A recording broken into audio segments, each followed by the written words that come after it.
I did not realize that I accidentally set it for tomorrow at this time. But hey, I'm not late. Hey, everybody. Oh, Brian, I am gonna miss you. Can't wait to see you at the next one, though. Much love. I'm so happy you at least stopped in to leave a comment. That makes me happy. So, hey. My hair is even still wet. I jumped in the shower because I was waiting for the video to finish exporting. So, yeah, come back and my hair is still wet, and I had to run Ava out, and it's cold out. Hi, how are you doing, sweetie? Good to have you here. Hello, Laura. And along the lines with Brian Boggs, who says he's going to be on the replay crew tonight, I just wanted to go ahead and give a shout out and thank you to all of my replay crew rock stars. You guys, seriously, I mean, the chat is like my co-hosts, and I couldn't do the show without them. But you guys are my continued audience as well. And I can't thank you enough for tuning into me, basically. And for all of the wonderful comments that you guys leave me. Those are so heartwarming. I love going through the comments, and I don't get to do it enough because if I'm not editing, I'm doing something for my kid or for the animals or, doctor's appointments or whatever, life is life. But man, I love going through those comments and seeing everything from you guys and all of the different opinions and, everything. And I want to make it very perfectly clear. I state my opinions on the videos. I absolutely do. But that doesn't mean that I'm not open and accepting of differences of opinions. And if you guys have a difference of opinion, I'd love to hear it. Throw it in the comments. I am, change my mind on something if you think that I'm wrong. I mean, it's great. I love healthy discourse, I love being able to talk about a topic. And I just don't like when it gets all nasty and name cally and stuff, But yeah, I loved going through the comments, and I loved reading the ones on the Klooster Frick trial and everything. It was great. And I see new people. Hello, Rita R. Good to have you here tonight. And hold on, I missed the name. I saw it, but I was talking. Oh, maybe I didn't see it. Maybe I'm crazy. Replay crew is just the people who watch the videos, not live. So you guys are the live crew, and then replay crew is the ones who just, tune in after it's been streamed, and they still watch me for some weird reason.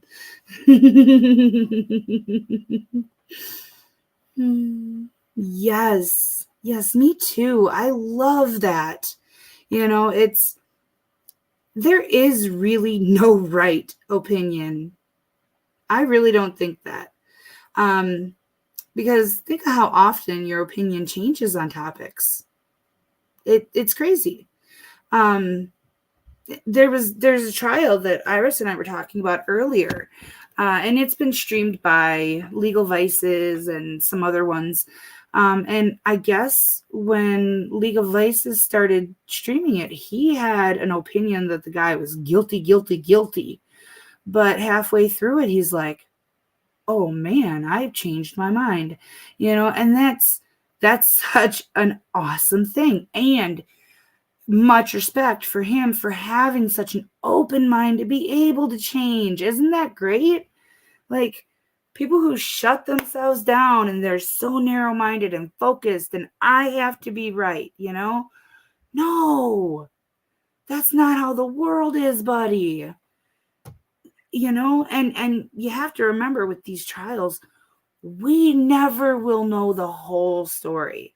Ever. Ever. On any of them. We get sides that are tailored to look the best. And we don't get the perspectives of the children almost ever. So we're missing a lot of pieces. And it is, it's just such a blessing to have you guys with, all of your differences of opinions being able to still blend and still be so wholesome to each other. Because you guys show each other such compassion and such love. We're all going through stuff. And at any time, my chat can reach out to any other chat member and get a virtual hug, basically, and get help through it, whatever they're going through. And that is glorious. That is just a delightful thing to see day after day after day. And you guys are just the best. I just had to go on that little mini rant.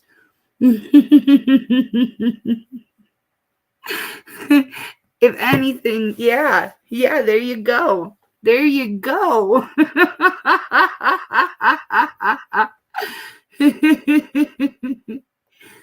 Really? Yeah, see? Isn't that something? The one thing that I was so disappointed with the Klusterfrick trial was that they broke it up a month apart from each other, because so much context was lost. And most people aren't going to go back and watch 10 hours over just to get the points that they missed, And so at the end of part 1, or, at the end of part, 6, 8? I don't even remember. There was a lot of them. But at the end of the first section, there were so many people, I don't like the dad. I can't stand him. Fight, fight, fight. And then he has his say. And everybody's like, oh, that woman. It was kind of funny to watch from this side. And, for me, I mean,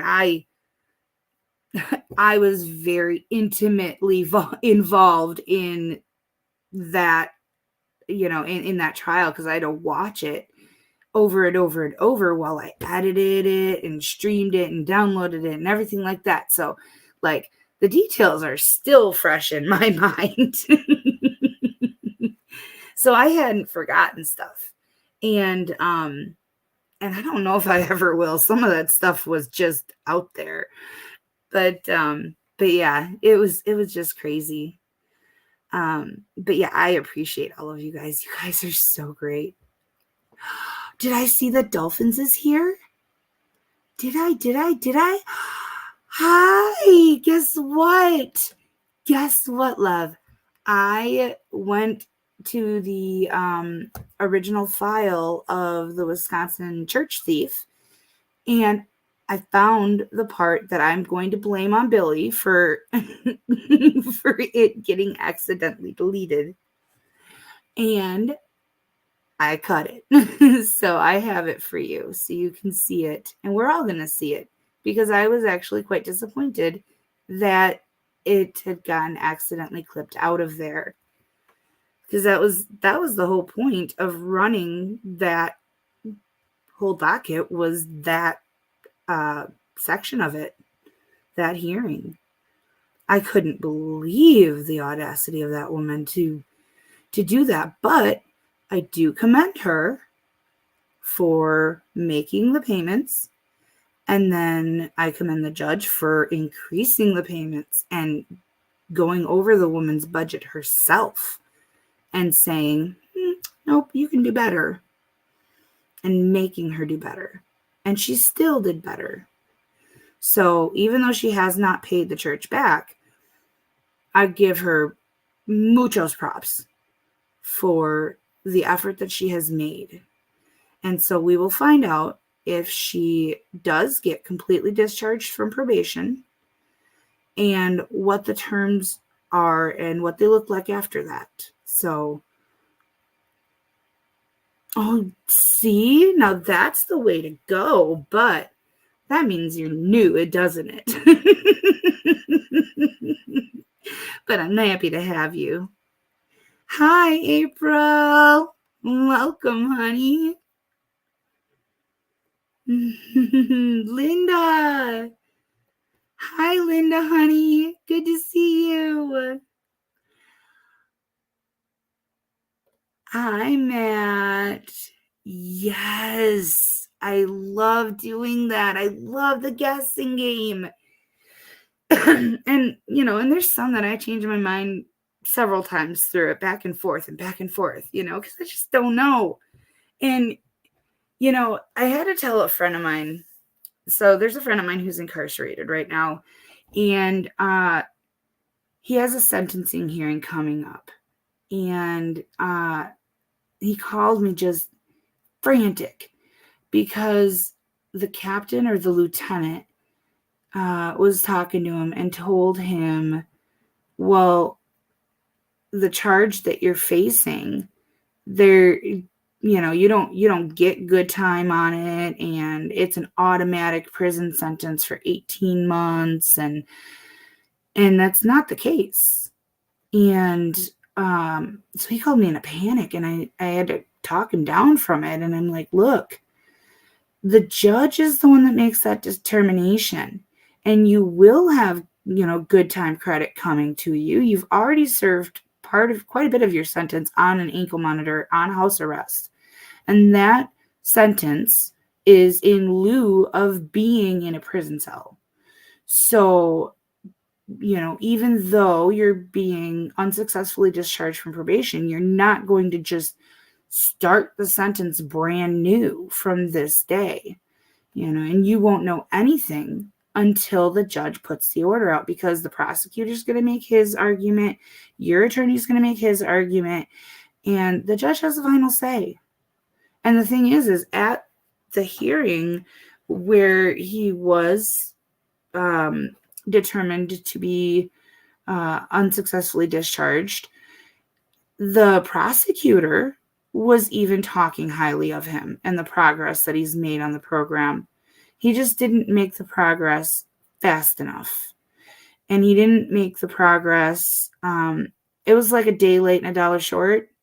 He did something really stupid after several sanctions for violations that, were kind of minor.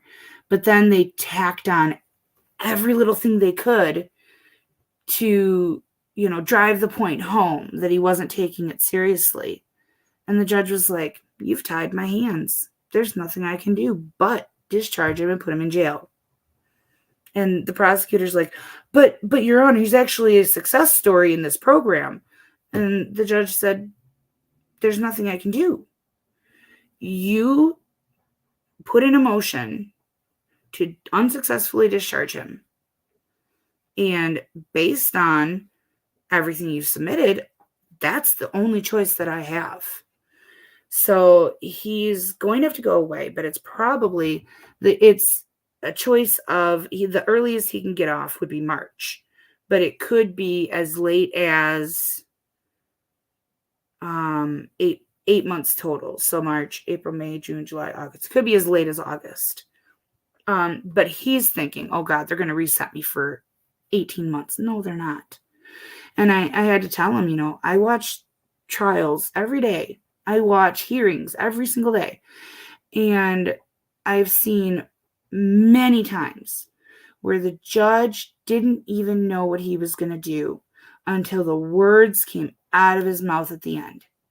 The judge says, I don't know yet. And then he'll continue, going over everything that person has done and, all of the facts of the case and everything like that. And it's not until he finishes with the very last point of evidence or, argument of the motion or whatever. It's not until that very last sentence comes out of his mouth that he has made his decision. And then I had to call his lawyer and be like, you need to go talk to him. And I explained everything that I just explained to you. And the lawyer was like, yeah, that's actually 100% correct. So, and then I got to tell him, haha, I was right. And that was fun to say. No.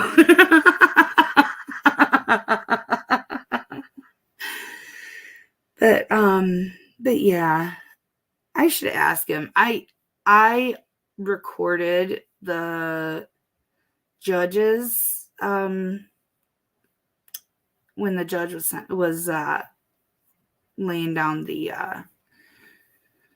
the discharge. Sorry, my brain's broken now. So I recorded that. You don't see the video part of it because I just hit record and set my phone down. But I should ask him if he would let me play that, just for the law nerds and, the rest of the world. I don't know if he would or not, though, but.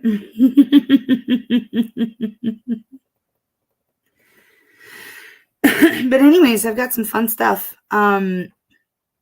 I did one of my exclusives, and I just do have to apologize that the video and audio are not in sync. The audio is maybe 1.5 seconds to 2 seconds ahead of the video. So you'll hear something and then a second later you'll see it. You'll see the mouth motions for it. But until I get a better editing software, I'm sorry. That's all I can do is say I'm sorry. I tried syncing them, but you heard my rant last night of how mad I am at my current software version. So I did get it to work, but who are my friends? The 14th.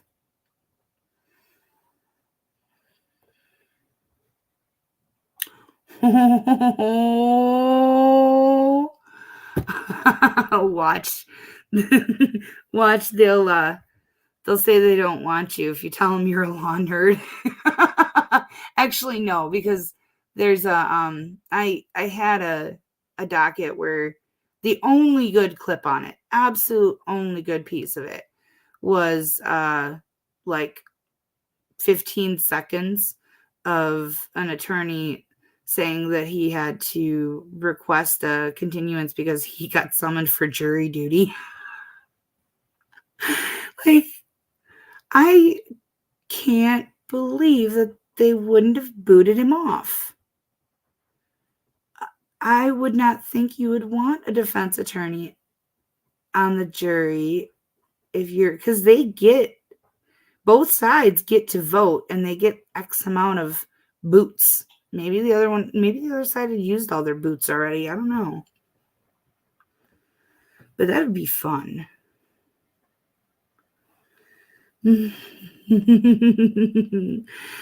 Hi, Tink. Is Tink's little tail wagging hearing their name called? Are they happy? I know I'm happy.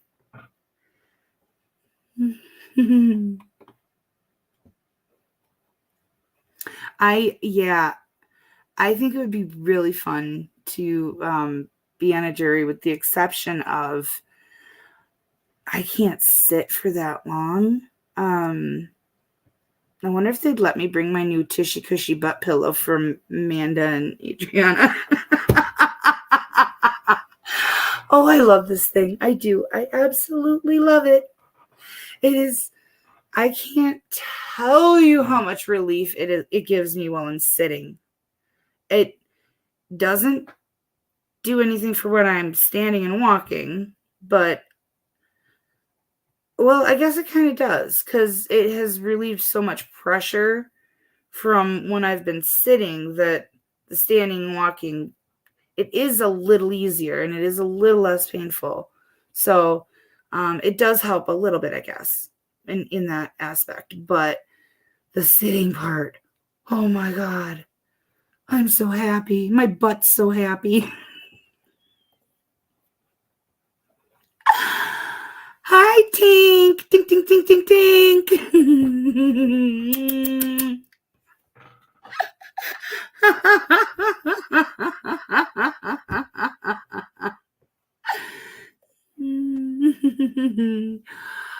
That would be fun, but we wouldn't make it through it.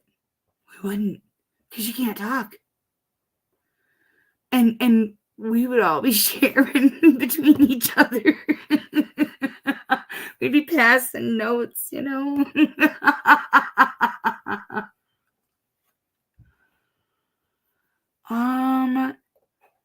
Yes. Yes, because even if you want to be on the jury,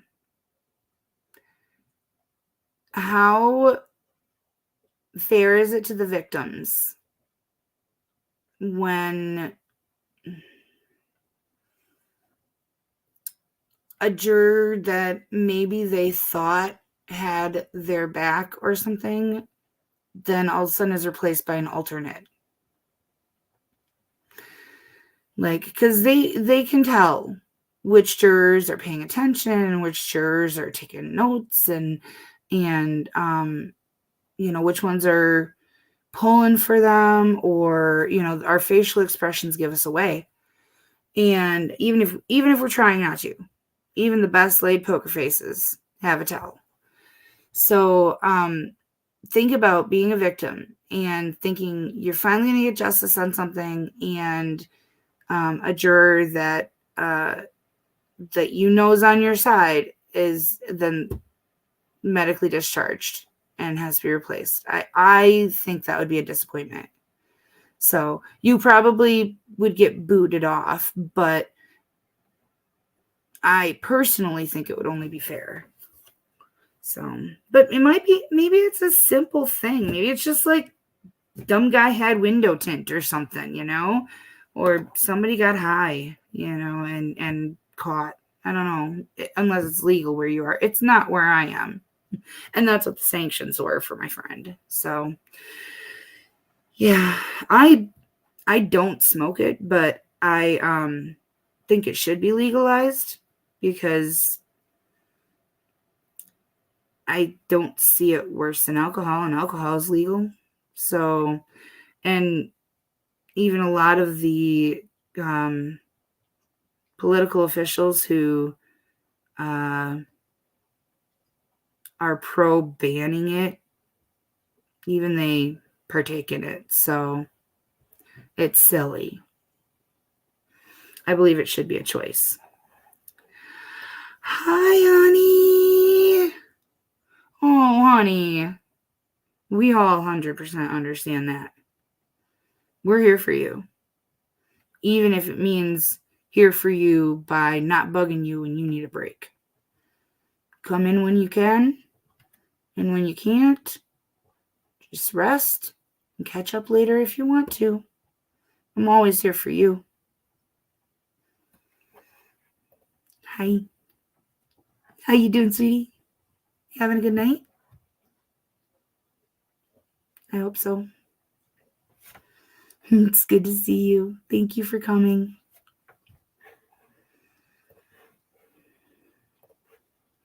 Yeah, I wish it was here.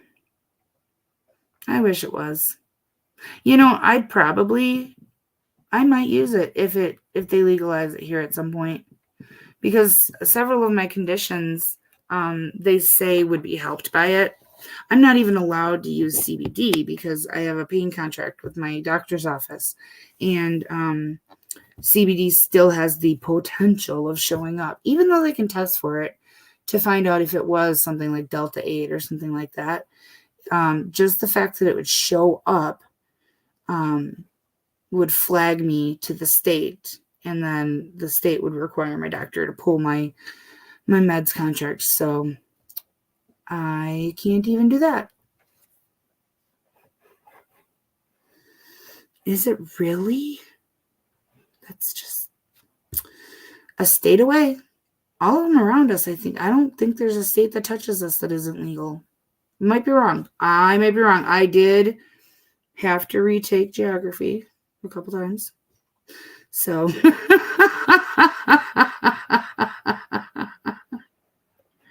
where is here for you? Because here I'm in Wisconsin, and I say that it'll never be legal here because it's the carrot. So every election, it's dangled in front of everybody. Oh, if you elect me, I'll make sure to legalize it. We're a swing state. So every election that's used as the tool of how can we flip this vote? So I really don't. I've seen articles saying that it's going to be passed soon, but I don't see it because it's the carrot.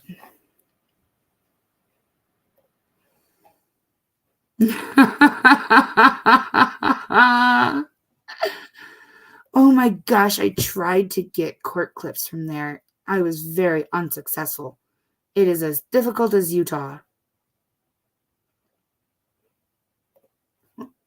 It's not that hard from what I've heard.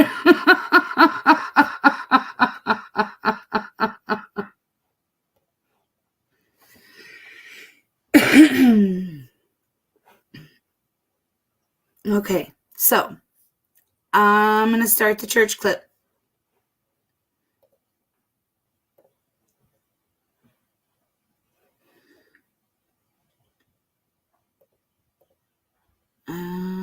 What did I name it?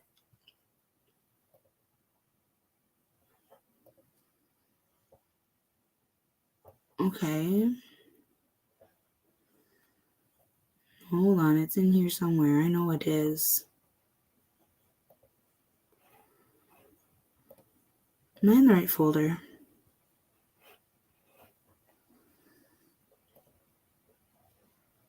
Or did I name it the same thing as the previous?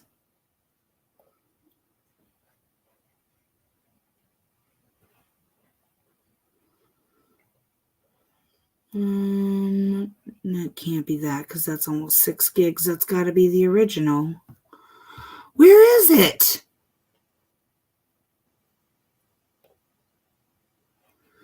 Okay, let me look in.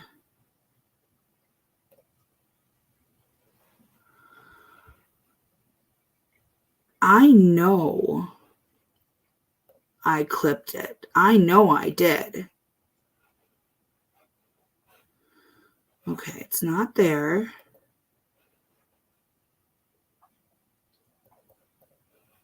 It's not there. Check a couple more places. It's not there.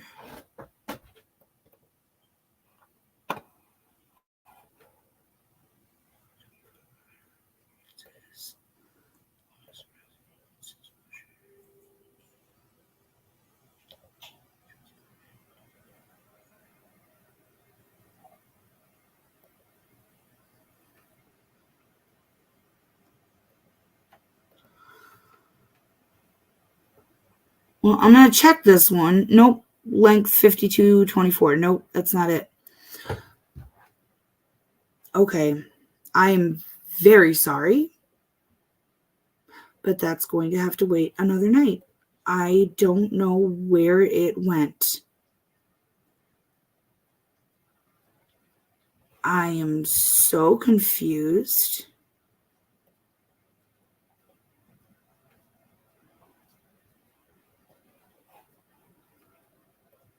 Oh, you know what? The one that I did for tonight absolutely better have. It's not in here.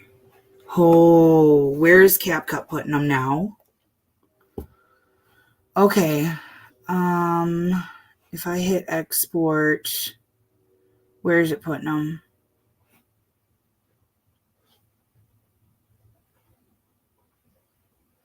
Bear with me, guys. Okay, that's not going to work. I know what I'll do. I'll search for it. But now CapCut's frozen and I can't. It's spinning and I can't move. I hope y'all can see and hear me. Because as far as I know, it's frozen. Because this is frozen. I can't get out of this.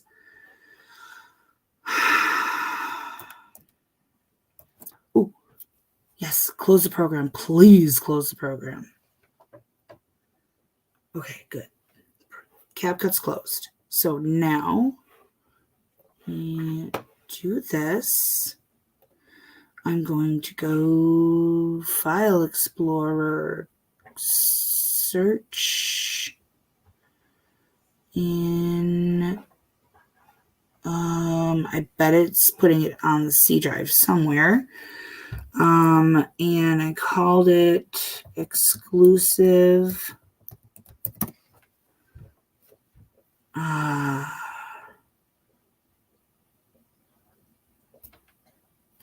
Was it Pro Se? Pro Se. Let me try that.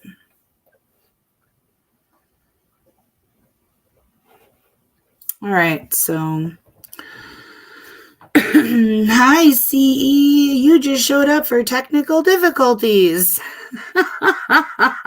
Okay, good. Why do I do this to you guys? Hi, Archangel. I'm happy to have you. You showed up. Yes, I did. It's not there. CapCut's hiding it on me. But you usually show up when I got the dog outside. So I'm happy to see you when I'm here to greet you properly with the wave and a love. And Michelle Moreland, honey. Hi, sweetie pie. Good to have you here.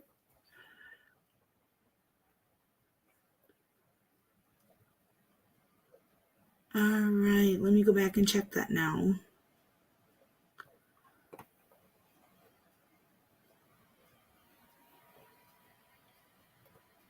Oh, it's still green. It's still working on it. So what happened was, remember last night I was complaining about CapCut? I had to completely uninstall and then reinstall it.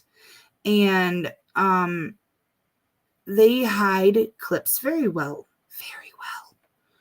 Like it's like C, users, program files, cache data, CapCut, and they always do a second file. So I'm going to have to remember to look for that and turn the TikTok extra file off. So yeah, it was set to save. Oh, I found it. Ooh, I found it. I found both of them. I'm going to have to, it's going to be my 12 gigabyte one. And open file location. Yep. Okay. Yep. C, local disk. Or no, this PC, C, local disk, users, April, app data, local, CapCut videos. Yeah, that's crazy. Oh, and there's one in there that I didn't even know was in there. And I don't know if I've streamed that one or not. So I guess we will have to find that one out. I'm going to move these. So you guys, I love you. I cannot believe y'all are so dang patient with me.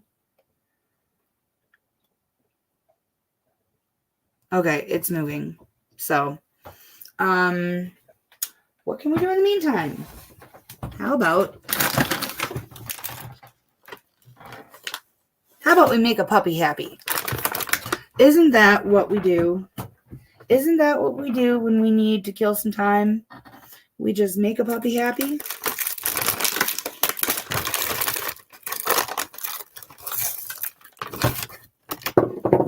I wish I had some that I could break up and give them to her smaller ones, but this is all I could get at the moment. Next pay period, I'll get her some smaller ones. Come on up, baby. The world wants to see you. Come on. Oh, you're such a pretty girl. It smells like bacon. It sure does. It smells just like bacon. And then we've got the handsome Mr. Earl right there behind us. Boop. Yep. So, yes, dolphins. I know. That's what you actually tune in here for. It's not for me. Oh, no. Billy is getting so fat. Oh, my gosh. He can't even. Oh, like he's just got this big old round Billy belly. Oh, and it's not like I don't. Okay, I do. I free feed the dry food, and I've explained why before. But I think I'm gonna have to even stop that.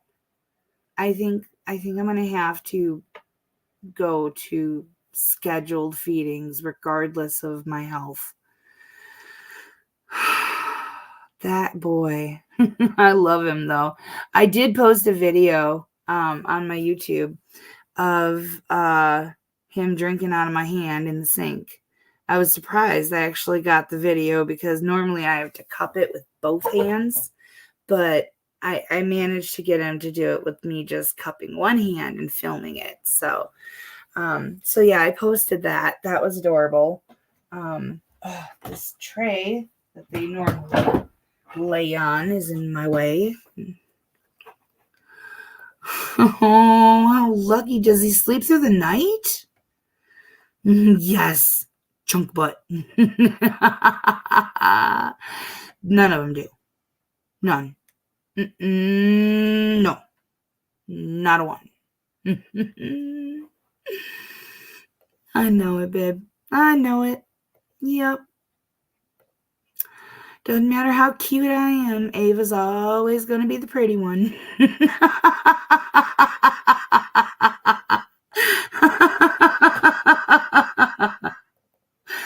Oh, thank you.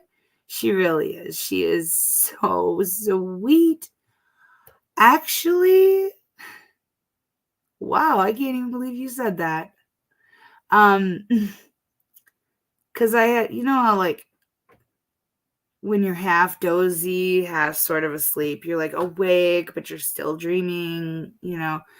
Well, I was like dozing out hard, and but I was dreaming, and it was that, you know, I was on stream with you guys, and I can't remember what was going on, but asked if you guys wanted to hear one of the songs that I wrote, and then I ended up playing it for you. But I swear, guys, I can't sing. I mean, I sing only to give an idea of what it's supposed to sound like, but I'm not good. But I write country songs. So, wow, it's weird that you say that because I just had that daydream. What do you mean? What do you mean shaking your head? At why? Poor Kay, what did I do?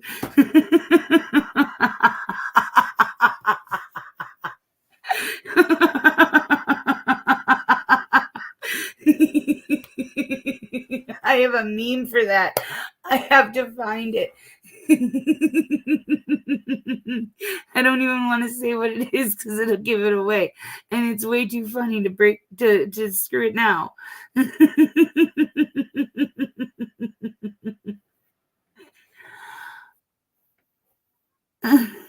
don't know how to play. I can't write the accompaniment. Only the lyrics and how it's supposed to sound. But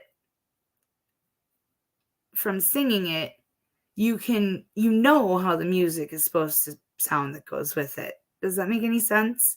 Like I know how the music is supposed to sound that goes with it just by singing the song.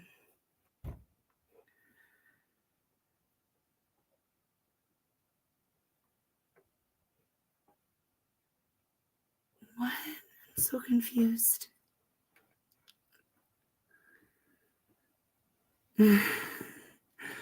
What, my song?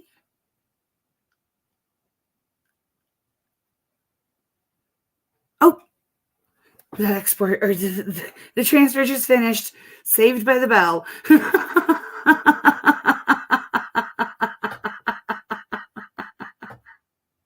Oh, yes, when I find it, I will post it. If I find it. Yes. It's okay, Stephanie. Do you know I spend the majority of my night here confused or confusing my wonderful, beautiful chat? You know how many times I say, sorry, guys, brain brokey? Yeah, it's a thing. Do not ever. Nope, not allowed. Nope. You're fam.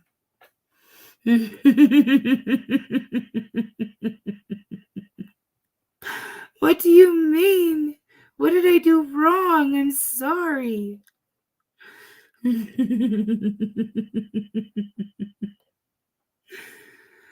Okay, I'm going to play a clip before I get hurt. I don't want to get hurted. Do you believe in God? Pardon me? You believe in God? I do. I go to a really good church in Tomahawk where their mission statement says we are an imperfect church with imperfect people, but God loves us all. And I believe that truly. It was a struggle for me to kind of get there because I really thought that I had been abandoned by not only people, but him. And I'm sorry, I get emotional about it, but I do. And I'm doing good things. It may sound crazy to you, but the latest thing that I'm doing is it's called Quilted Hearts, Acts of Kindness. If you know what they are, you make hearts and you leave them around for people to get. Because I have so much stash fabric that, it's just bits and pieces, I can make these. And I can make several at a time. And to me, that's a statement of my belief that we need to be good, we need to share, we need to help. Okay, can you raise your right hand? Do you swear to tell the truth, the whole truth, and nothing but the truth, so help you God? Yes, ma'am.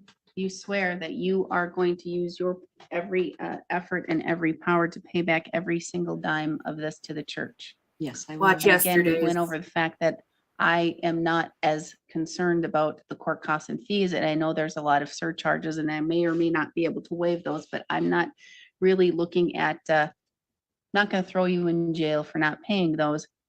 But you understand that with every cent owed for the church, that you're going to use all of your efforts to pay back every cent. Yes. And that you're going to, and this is in order of the court, that you're going to send the court copies of your insurance policies. I will send it directly to you. And the court will then remit them and provide them to the church.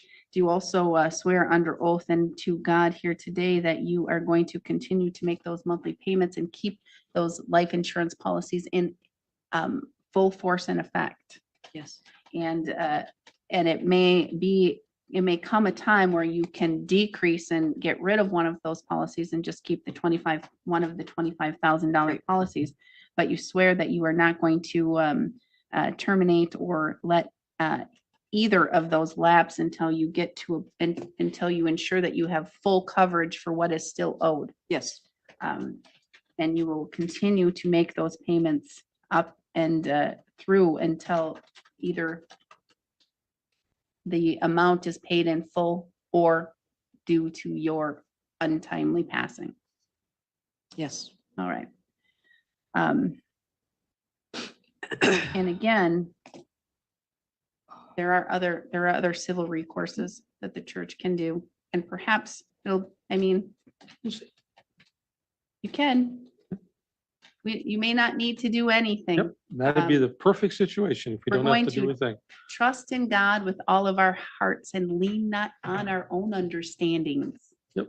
In all our ways, acknowledge the Lord. We'll make our path straight.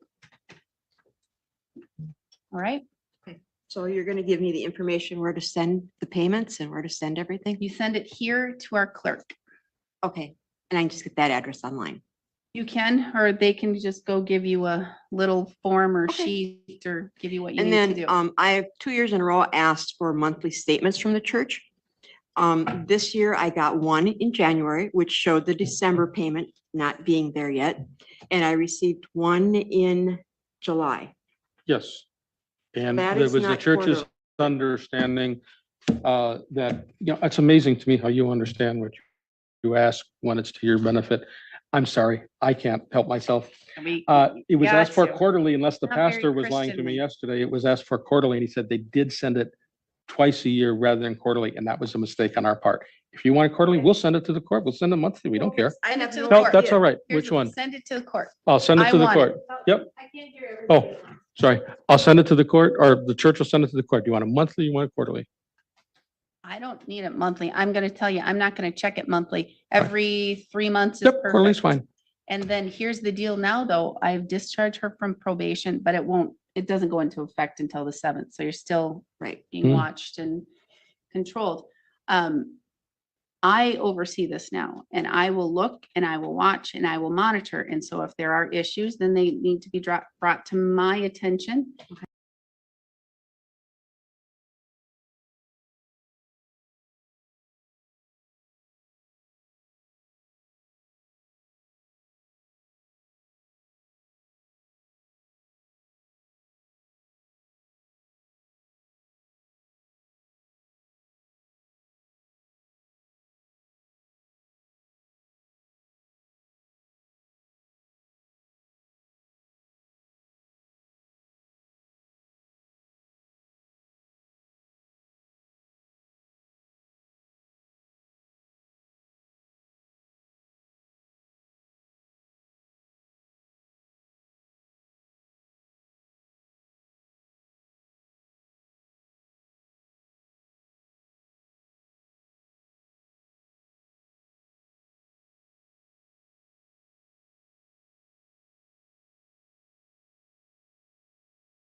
I'm sorry.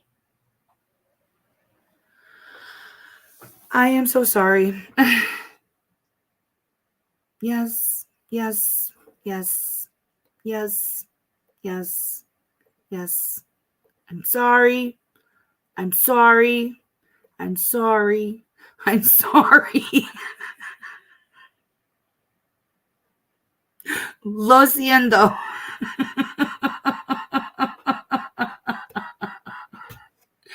No, when I get talking, I don't. I'm not. I'm looking at the camera. And usually StreamYard, if I cough, it it pops up on the screen and says mic is muted.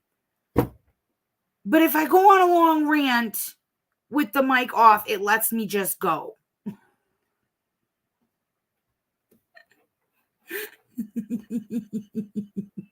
Yeah.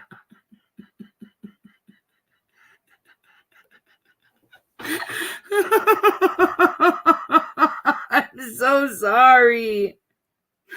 I can't even put it back together exactly how it was. I was giving a recap though. Um,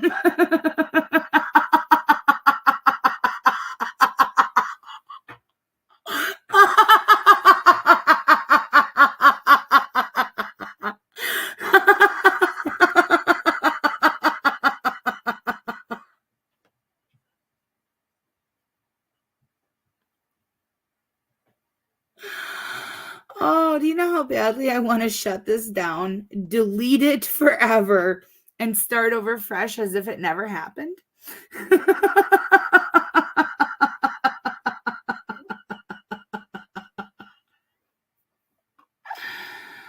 Oh.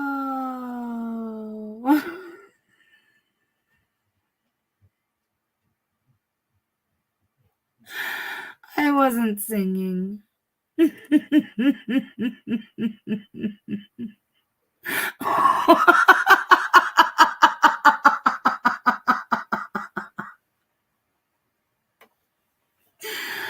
Oh, I love cute, lovely little palm butts.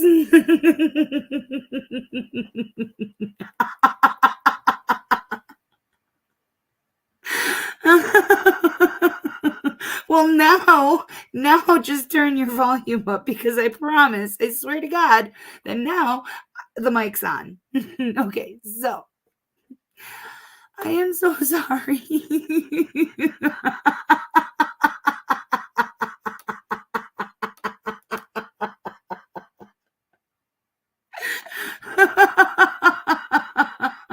If anything, COVID gave us that to be able to mute the court or the defendants going off on the court. Oh my goodness. I don't know why y'all like me.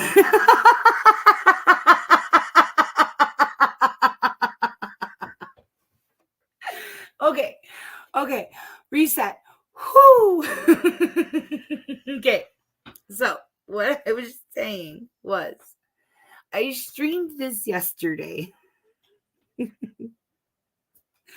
And the woman in the green, she stole $78,000 from her church. She gambled it all away, every penny of it, to the casino, right? This case started in 2013, is when the charges were brought against her. She said she has not been in a casino at all, period, since 2016. She gave up gambling when this was all said and done. She ruined her life, and she wants to pay every penny back to the church. And she has made good faith efforts since her sentence, and to the point where the judge looked at her finances when she had a set amount she was paying, and the judge said, you can afford to pay more. And she said, no, I can't do it. And the judge said, yes, you can. And you're going to.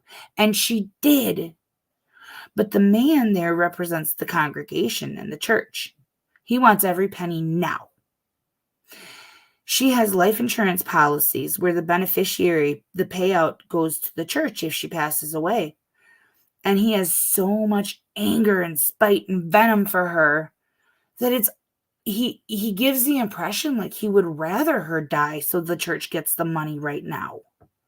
He has not an ounce of forgiveness in his soul for this woman. So the judge, even though there is to be the separation of church and state, the judge is using the only tool that she can to try to break that man's barrier. The judge is saying, God says this, the church says this, You have to look forward. You can't keep looking back because she is doing all the right things. And the church will eventually have its money. It's just not going to have its money today.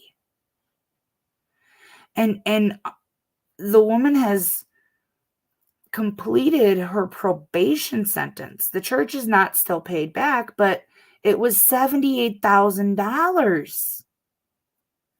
I mean, there's people who make a fourth of that in a year. And she's on, I believe she said she was on Social Security disability or something like that, where she doesn't make a lot of money, but she's paying every penny back. And she says some months she pays ahead a little, so the judge is just using the church and God as a way to break those walls and get this man to let go of that anger. But he just doesn't want to. He does not want to. He wants to be angry at this woman because he feels like he's angry for the entire congregation. He feels like it's not just his voice that he's screaming from. He's screaming all of their anger for them. But he doesn't need to take that burden on. That's not his burden to bear. And maybe, yes, she gambled every penny away at the casino. Every single penny. She had a gambling addiction. It all went to the casino. And she hasn't been back in the casino since 2016. So I give her props because a lot of people, conviction or no conviction, they wouldn't care. She cares. She felt so convicted personally, that this happened. And she hated herself for it. And she has made every effort to make it right. So though I think what she did is despicable, it's disgusting. And as the judge said yesterday, go back and watch it. I'll put a link in the description. But as the judge said yesterday, she didn't just steal from a church. She stole from the community that could have benefited from those funds. I don't know how long of a time that spanned for her to have stolen that amount. And I don't know what triggered them finding out. But that's a lot of money. And he needs to understand that that's a lot of money. I don't know a single person that could just write the check like he wants her to do.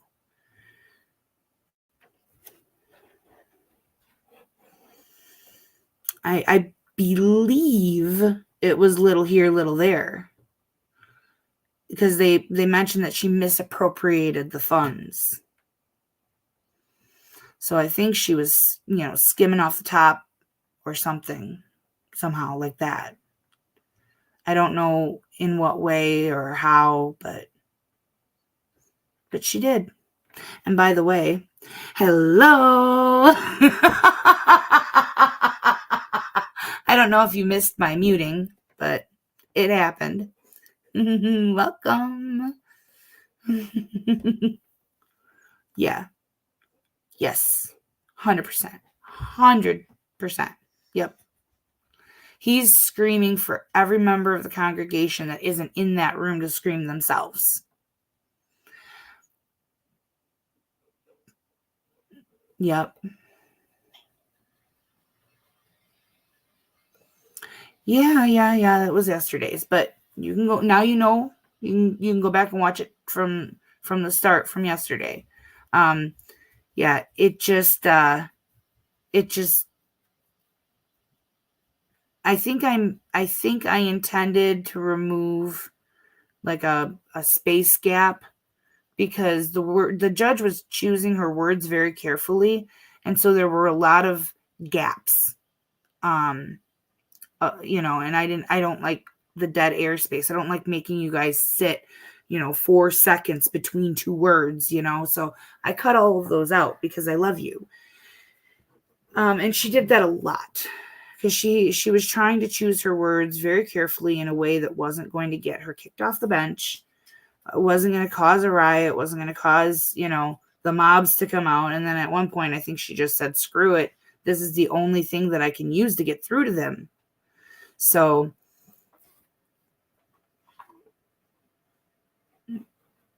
yeah. Yeah. I understand why he's mad. Don't get me wrong. I don't know. I don't know if she did or not. I just remember yesterday her saying that she has not been in one since 2016, and she was charged in 2013. I believe the case would have had to have ended the trial by 2016. So that's probably because she said she hasn't been to one since all of this began. Well, it began in 2013. So, and she flat out said, I haven't been in one since 2016. Well, either she misspoke or she meant since the trial concluded or something like that. If he doesn't let go of the hatred and the anger, absolutely. Yeah, most likely. I don't know if you're speaking from, personal knowledge of the case or anything like that, but that is the most likely scenario. Yeah.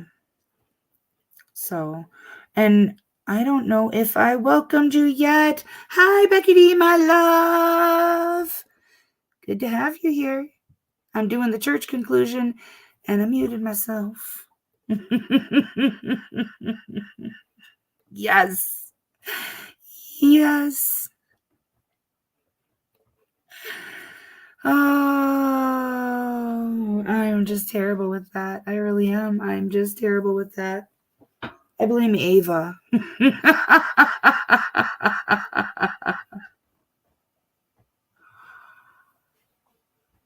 What? I didn't hear that. And I doubt that that's true. I doubt that's true. If he said that, that'd be a dang lie. Because the congregation wouldn't have allowed that to happen. Unless it's like a congregation of like 20 people or something silly like that. The congregation wouldn't allow that to happen. They'd have pulled through to come up with the $750 to cover it if she was late. But that's ridiculous of him. So, really? I don't know how that's possible. She pays $750 a month. And she's been paying since 2016. And at one point it was $500 a month, and now it's $750.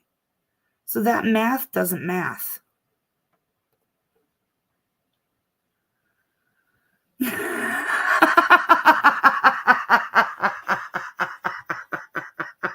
I am really glad that you enjoyed it. Thanks.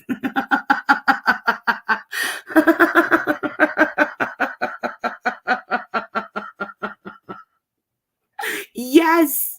Yes. See, I'm not the only one. She said that in the replay crew comments. I am not the only one that got that wrong. But I thought the legs,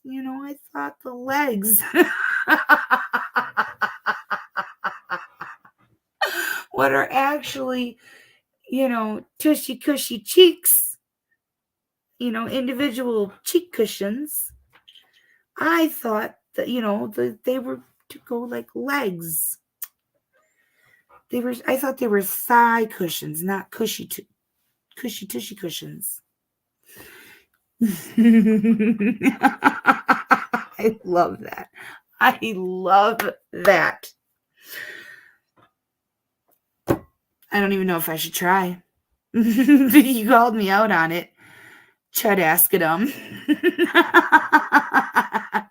In the comments, she said how she loves watching me try to pronounce her name.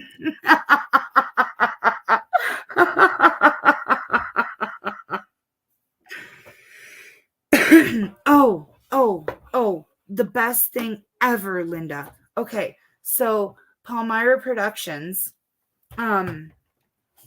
very, very generously, two of his workers sent me, this also was in yesterday's stream, it was an unboxing. They sent me a seat cushion that has a hole for my tailbone, so it takes pressure off of my spine, and then it's like this memory foam padding, and oh my god, the difference it makes. Because this wooden chair or the metal one in the basement, the fold up, church chair, basically, the fold up chair that's in the basement. Oh, both of them are just so painful after a while. But this was just such a blessing. Oh, I had it on my Amazon wish list, and they went through my Amazon wish list and got stuff not only for me, but for my daughter as well. So they got Kendra these finishing needles for knitting, and also these button protectors for her Switch Joy-Con controllers. So yeah, and Palmyra said that there's more stuff coming. So I don't know what else he got me yet, but it was so crazy, so amazing, and I'm so grateful.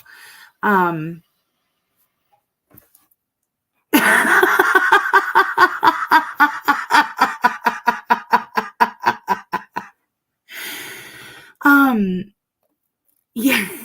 So first, you have to watch yesterday's stream. You do. It was great. Even if you just skip through the cases and go straight to where you see me talking. I watched it because I was like, oh my gosh, I had to look like such a goon. I'm sorry. I have to say it. It was freaking adorable. I have never seen myself so excited since I was 5 and chasing Bubbles, when Bubbles was the best thing in the world. It was the happiest, most giddy moment that I've had in forever. I can't. Okay. And secondly, go to my Amazon wish list. There's a link in the description already. And I have it in there still because I figured, well, if somebody else wants to get me one, I can put it in my car. That way I don't have to carry this one around everywhere. So I left it on there, just like I left the even though Becky got me a mouse, I left the mouse on there so that I could have a second one for my other laptop. So but anyways, if you go through my Amazon wish list, I have they are so great. They're memory foam cushy, and they take so much pressure off of the spine, but the cutout goes to your tailbone.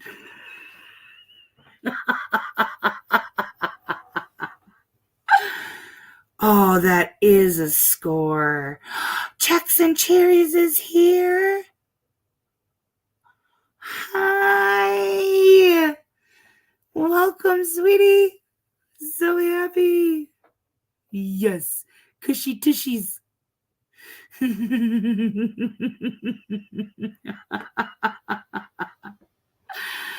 Oh, we are just something. Oh, It's amazing. I am so grateful. Hey, I do that too, but I can't edit on my bed. I can't do dishes on my bed. I can't cut the pineapple, even though they've still been sitting there and they need to get cut, and I still haven't found time to do that. But I have to be able to be upright sitting. Okay, I'm gonna go back to the case. So sorry. And I will look at the And it's still 750, correct? 750 right now, yes. Yep, okay. And then I will watch that and I will monitor, and if we need to have hearings and we need to figure out what's going on, or, That's fine. Okay. Thank you. all right, thank you. We are adjourned. All right.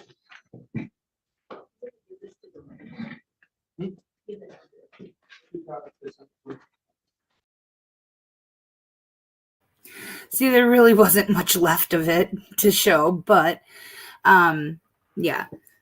And yesterday, for if you don't want to go back and watch the replay of it, but I really do suggest it. I really do. And while you're there, hit the like button on it. It really does help. But the judge said yesterday that even though she's being discharged from probation, because she has to be discharged from probation because she has fulfilled all of the requirements, and if she doesn't discharge her from probation, that's showing a bias, and that's not allowed. It's unjust and it's unfair. But even though she's being discharged from probation, the judge is going to continue to oversee the case until the money's paid back. So the woman is still under court order to pay it back, even though she's off probation. It's just that it's being overseen by the judge, and you know that judge is not going to let that church go without its money. She was spouting scripture from memory.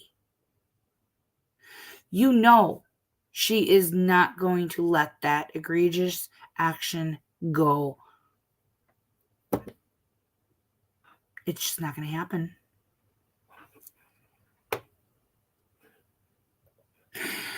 It's okay. No.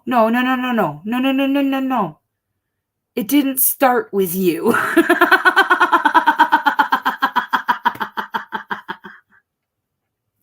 CE asked the question, and then I decided to answer it and went on a rant, and I don't look at the chat when I'm talking. I look as if I'm looking you in the eyes, because to me, that's what you do in conversation. You look someone in the eyes. So I don't, sorry, my wonderful canned air to get all of the Billy fur out of the keyboard.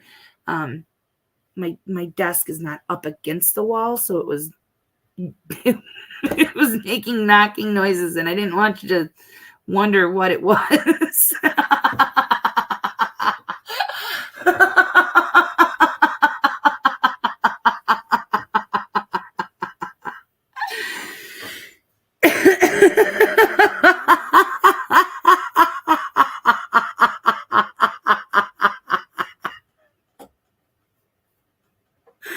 Oh, I love you.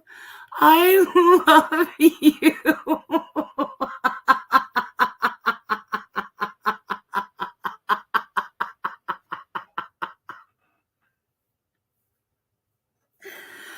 Oh, for the record, for those who can, if you are able to give a donation towards the channel, Cash App is, the best for me, but PayPal, Venmo, they all work if you're able to, but by no means do I expect anyone to do it. And by no means am I going to be upset if you guys can't or aren't able or just don't. I still want you here. I would appreciate if you'd hit the like button because that's free.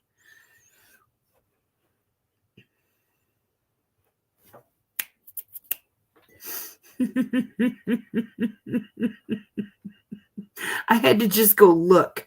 I did. I had to go look and make sure I wasn't muted again.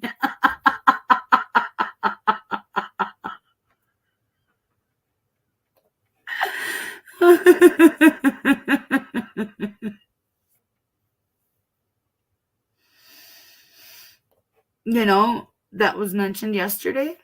And in my rant, I brought it up again too, that, that he sounds like he'd rather that be the case. Yeah.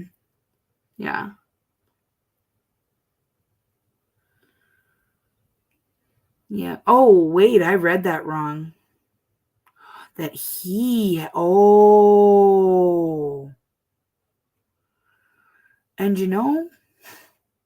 And it sounds made for TV, but he came off like he's got that much anger. I can see why you'd have dreamt that. Yeah.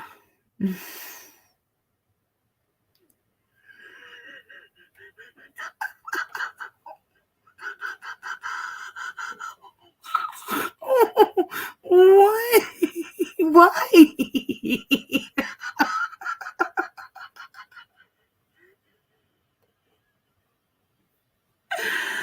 Oh.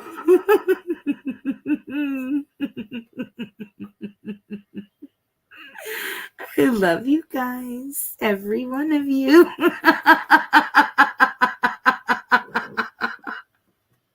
Oh my gosh, don't even get me started on towel time.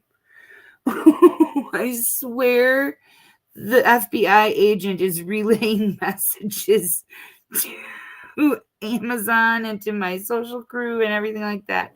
So I have a care team for my health needs, right? It's provided by my insurance company. And one of the things that they do is make sure that I have all medical supplies that I will need, right? So I had contacted my care worker and told her, I asked her, hey, is there any way I can get some of those, blue Chucks pads that you can set down, so I'm not making messes, because I had that surgery recently, and it's, even though it's healing, it's a big scar. So I was tired of putting towels down and stuff like that, and I asked if I could get those, and I didn't want the washable ones because the washer and dryer's in the basement. So if I had the throwaway ones, it would be so much easier. I could just throw it away. But I got the package, and it was the one that yesterday I grabbed, and I'm like, so I've got this one, and I'm like, oh wait, this is from my medical supplies. Tossed. So we were talking yesterday about adult things, and joking about different mattress covers, or putting down garbage bag liners and then sheets and towels over that. But anyways, so the package, I opened it up today, was expecting those blue throwaway ones that are basically doggy pee pads, basically. No, they sent me the wrong ones, but they are huge, and they are plastic lined and reusable, washable, and I don't want to send them back. I still want the blue ones though. And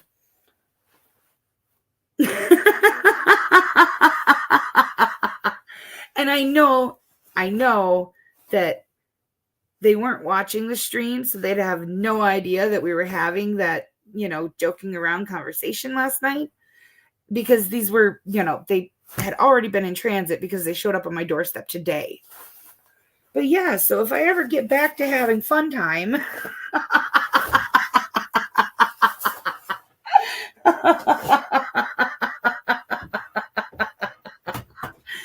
oh my gosh. I think it was mostly in the chat. I think it was mostly in the chat. I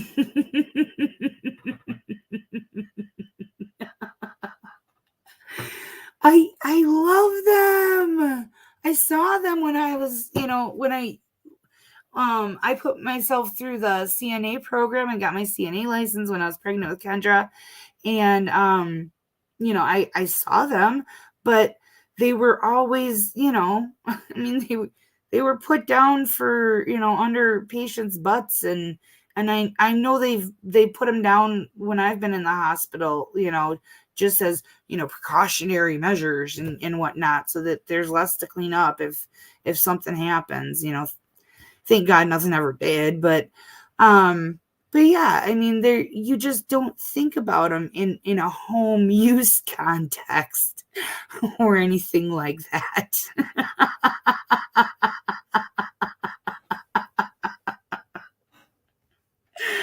And now I have thought about them in a home use context.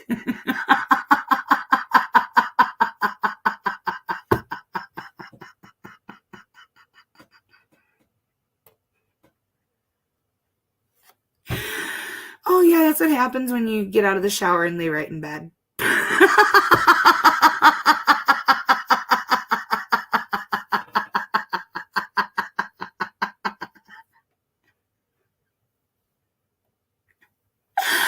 Maybe a little. I'm telling you, watch yesterday's stream, turn the live chat back on, and it was hilarious. We were having so much fun. Okay. And now I'm going to put on another clip.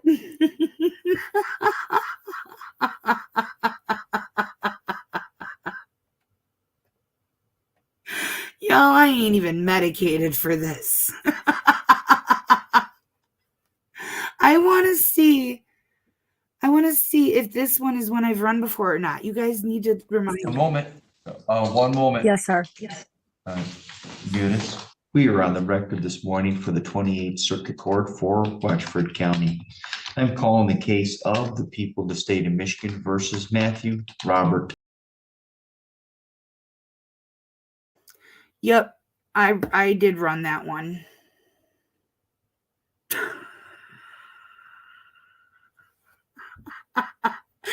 I'm good, Stephanie. I'm good, hon.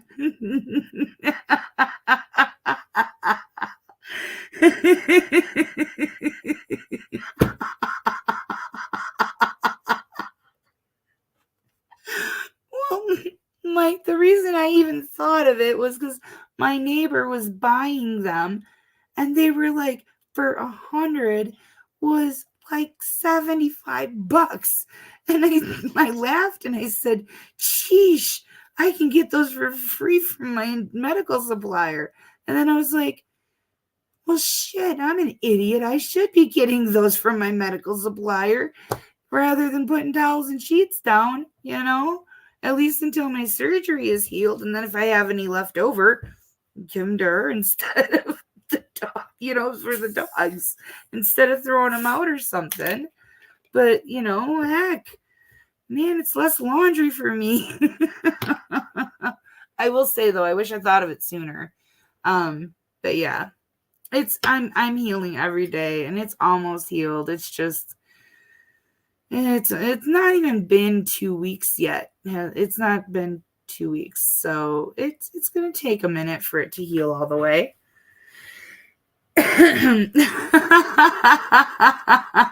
Except I don't have a tail. The tail, doggy diapers have the little hole in the butt. I don't need that. I really don't need that.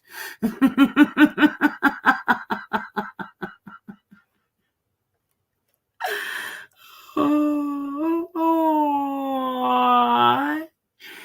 Yes, yes.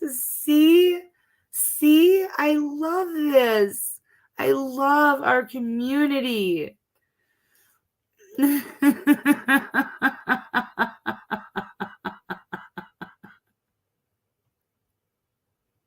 Yes, see, they're so multi-purpose. No thanks, Steph. No, thank you. Nope. I am way too much of an OCD about my personal hygiene that would not go well for me. Nope. I know you're just kidding, though. Linda, I am not even putting that up for your protection.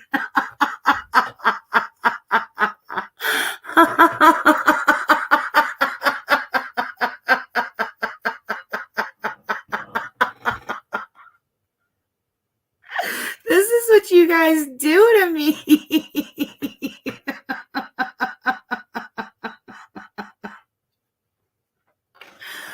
Oh my gosh, I love you. Oh, I love you guys so much. I do. I seriously do. I love you. Oh, I need to turn the heater down in here. Okay, so I took all of I saved my pear, Emily. I threw it right in the wash. Okay, I cut out all of the boring pieces, and all of the, everybody's acting normal and there was nothing even interesting about it. I cut all that out. And what we are left with is this glorious piece of art.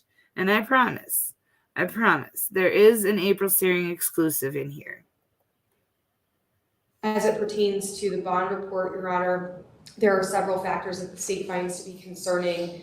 I think that the probation department summed it up very well at the end of their report, in stating that Mr. Cedillo has a history of failures to appear, non-compliance with supervision, and certainly consuming alcohol while on supervision. He's listed as a moderate risk to reoffend, which the state does take some issue with based upon his criminal history, which is absolutely horrendous. Mr. Cedillo has exhibited a pattern of resisting or fleeing from law enforcement. His criminal history, the range of charges and convictions that he has held over the many years is extremely concerning to the state. He has violations in some of those cases. He has violations of probation, violations of placement. There are battery convictions. There are aggravated battery convictions, resisting law enforcement, burglary, substance abuse charges. The list just goes on and on. So from the state's perspective, there is certainly not only a community safety risk there, but a disdain for the court's orders, which leads the state to believe that Mr. Cedillo is also a risk not to comply with the court's orders to come back to court, especially considering the fact that the state will likely be looking at a Department of Corrections sentence in this particular case.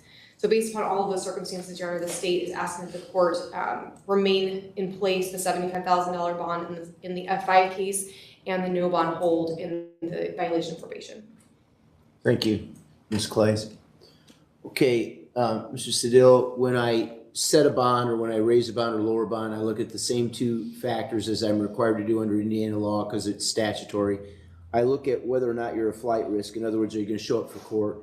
I look at what risk you present to the community. In other words, is it likely you're going to reoffend if I set a bond that you can actually post? I always start with the recommendation of the probation department, and I give that a great deal of weight because the probation department does these bond reports for all the courts in Elkhart County, not just circuit court, and they always do an outstanding job. I know that the probation department does not recommend that your bond be reduced, and I also take that to mean they don't recommend that a bond be set in the violation case where it's a no bond hold. The next piece of evidence I look at is your IRAS PAT score. I note that you are a moderate risk. I am somewhat surprised by that given your criminal history. However, I will accept that it's a moderate risk. You know, for you, that's better than if it was high risk. It's not as good, obviously, as if it was low risk. I'm gonna factor that in. Let's talk about the biggest issues that I think you've got. So I look at that criminal history. First of all, I note that you have a lot of contact outside the state of Indiana. That's always a concern for me, because it means you've got some place to run to outside the state of Indiana. I note that in your prior criminal history, you have times where you failed to appear. You know, my experience is people who didn't appear in the past for their hearings have a tendency not to appear in the future for their hearings. I also note that you've had some issues with following the terms of probation. My experience is that people who can't follow the rules on probation have trouble following the rules to be out on bond. I know you don't believe you have any addictions issues. It would seem there are some concerns based on that prior history again. Okay, so what we're gonna do is your bond in F5279 is gonna, I'm gonna find by clear and convincing evidence you're a flight risk and also a risk to reoffend, so a risk to the community. Your bond in F5279 is gonna remain at 75,000 corporate surety only. And the no bond hold, I'm gonna lift the no bond hold, but your bond in F41 is gonna be $75,000 corporate surety only. So your total bond will be $150,000 corporate surety only. Costs coming on for preliminary hearing on alleged violation of probation and also for a bond hearing. Defendant appears in person from the Elkhart County Correctional Facility via WebEx. He's self-represented in F41 and represented by Matthew Johnson, Deputy Public Defender in F5279. Court conducts preliminary hearing. The state of Indiana appears by Deputy Prosecuting Attorneys Don Pitzer and Kathleen Clays. Court conducts preliminary hearing on the alleged violation of probation. Defendant requests appointment of counsel. Defendant examined and found to be indigent. Public Defender's Office appointed to represent the defendant. Mr. Johnson now appears for the defendant in both cases. Court sets the F41 case on the alleged violation of probation on all of the dates that F5279 are set so that the two cases will track together. The bond report is approved as filed. Court hears arguments on bond. In F41, the no bond hold is lifted and court sets bond in the amount of $75,000 corporate surety only. In the F5279 case, bond remains at $75,000 corporate surety only. Therefore, defendant is on $150,000 bond total corporate surety only. It is so ordered. Thank you, Mr. Sedil. L.C. Cooper. Mr. Cooper, are you there? I think he might be in medical. Mr. Cooper, are you in medical? I'm here, Your Honor. Great. Hang on a minute. Ms. During, can you hear me okay?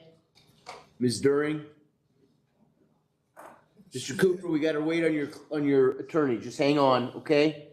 How Yes, about sir. Tony Summers? Tony Summers, are you there? Your Honor, I'm here. I apologize. I Hang stepped on. away for a Get back second. there, Mr. Cooper. I got Ms. During. Hang on. Yes, sir, I'm here. Ms. During, are you available? I am, Your Honor. Great.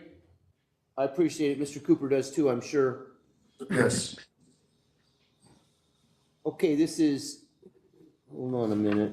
20C01, 2009, F2, 19, 20C01, 2306, F2, 18, State of Indiana versus L.C. Cooper. Mr. Cooper, raise your right hand, please. You swear affirm under the pains and penalties of perjury that the testimony you're about to give will be the truth? I do. State your name. L.C. Cooper. Show the defendant appears in person from the Elkhart County Correctional Facility and by his attorney, Marlena During, both by WebEx, State of Indiana, in court by Deputy Prosecuting Attorneys Don Pitzer and Kathleen Clays. I think we're here on your motion to release the defendant on his own recognizance. Am I right on that?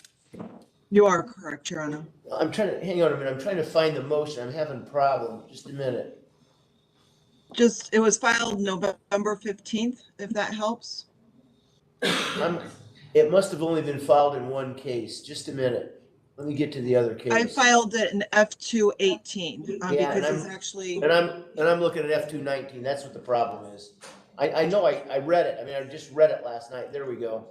Okay, Ms. During, it's your motion. Let's go ahead. Let's hear arguments, please. certainly, Your Honor.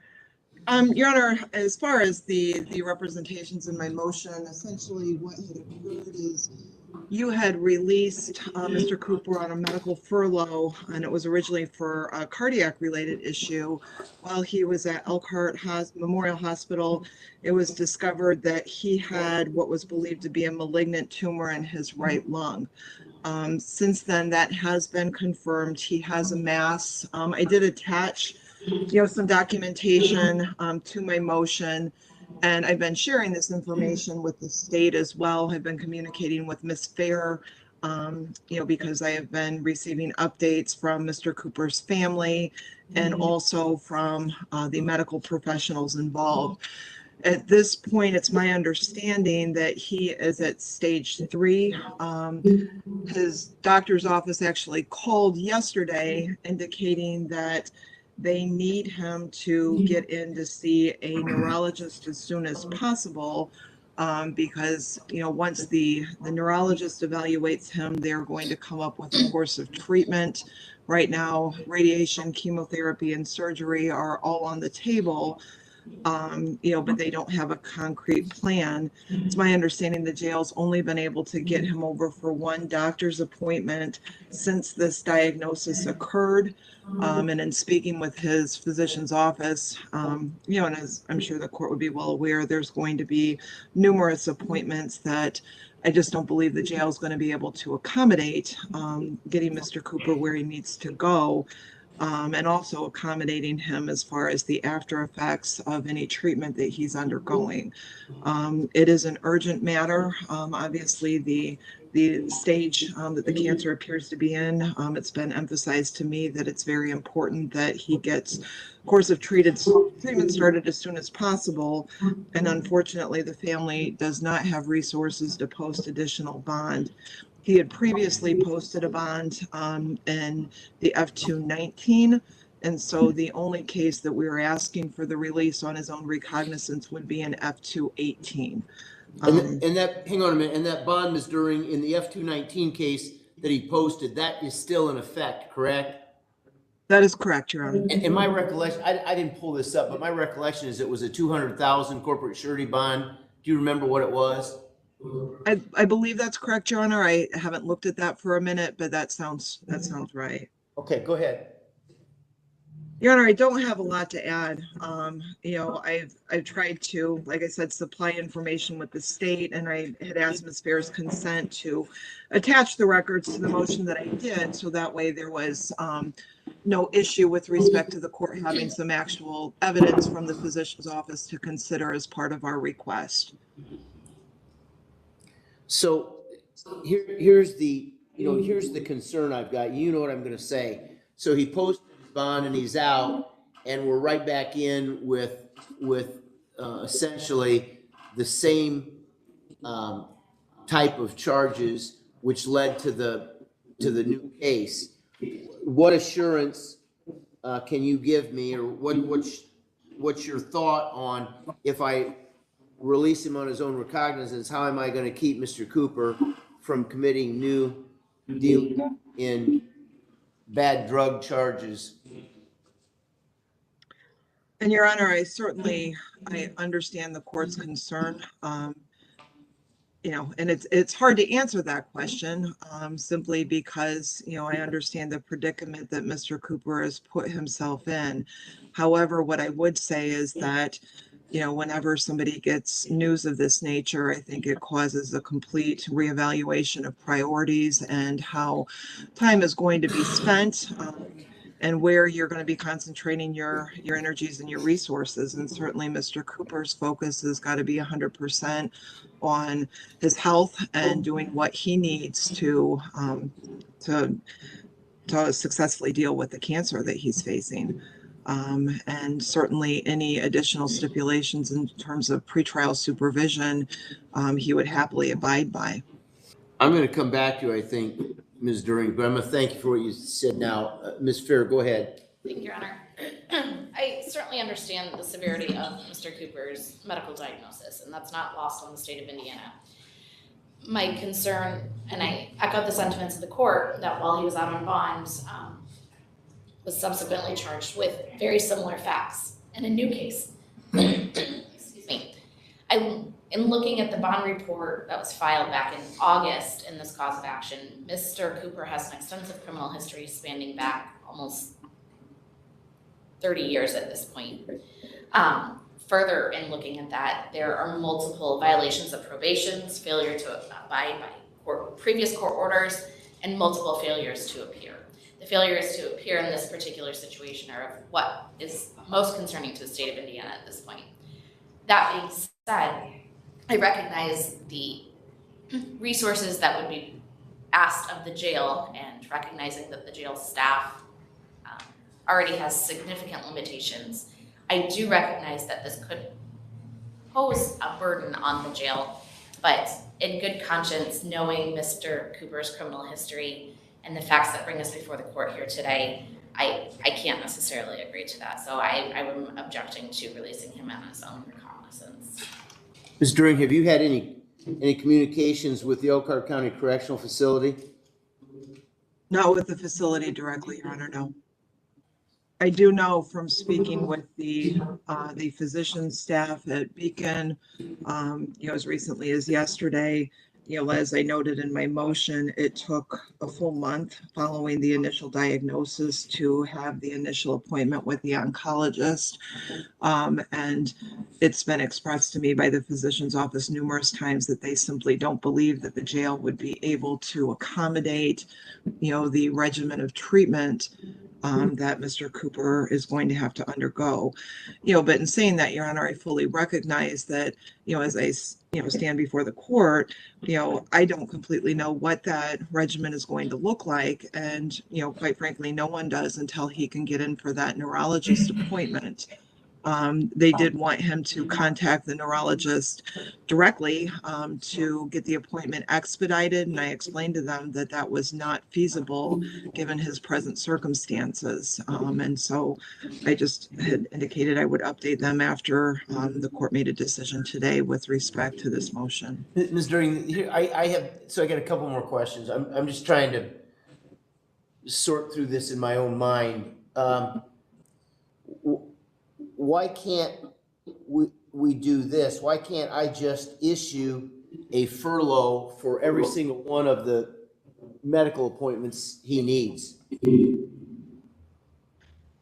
Because I have a sneaking suspicion that Ms. Fair is going to be wrong in her assessment.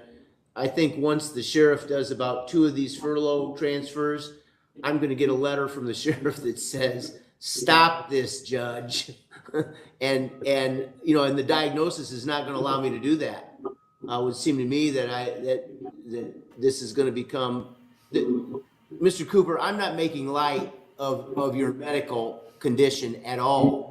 What I'm saying is there's a practical side to all this. Ms. During brought it up. Love you, I don't Linda. know whether the sheriff can get you to all these medical appointments or not. I know this, you're going to have many. This isn't going to be you go see one doctor and you're done. You're going to have many. And the treatment for cancer generally is a number of, if you're doing chemotherapy, it's going to be a number of infusions. What's your thought on that? Why can't I just continue to do furloughs, Ms. During?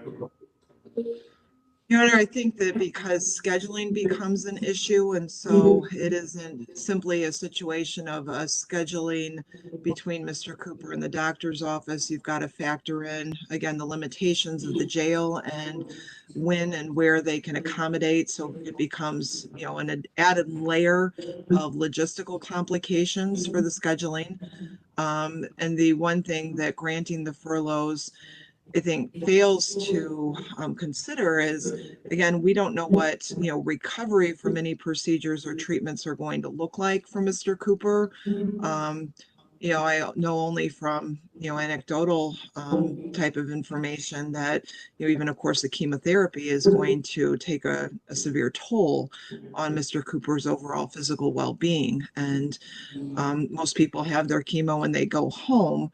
My concern is that if he's going back to the jail, we may very well find ourselves in a situation that they're not able to accommodate any side effects that he experiences as a result of that treatment. Sorry, I wanted to make sure I didn't pause it mid-sentence. But I believe Mr. Cooper is 2 squares in from the left and 3 squares down. I believe that's him. The one just above and to the left of the woman attorney's head. No. She's arguing to allow his cancer treatment. The judge is afraid, based on the man's meth addiction. The judge is afraid that if he lets him out, he's just going to go straight back to meth as a means of handling the pain and the chemo. And she's arguing,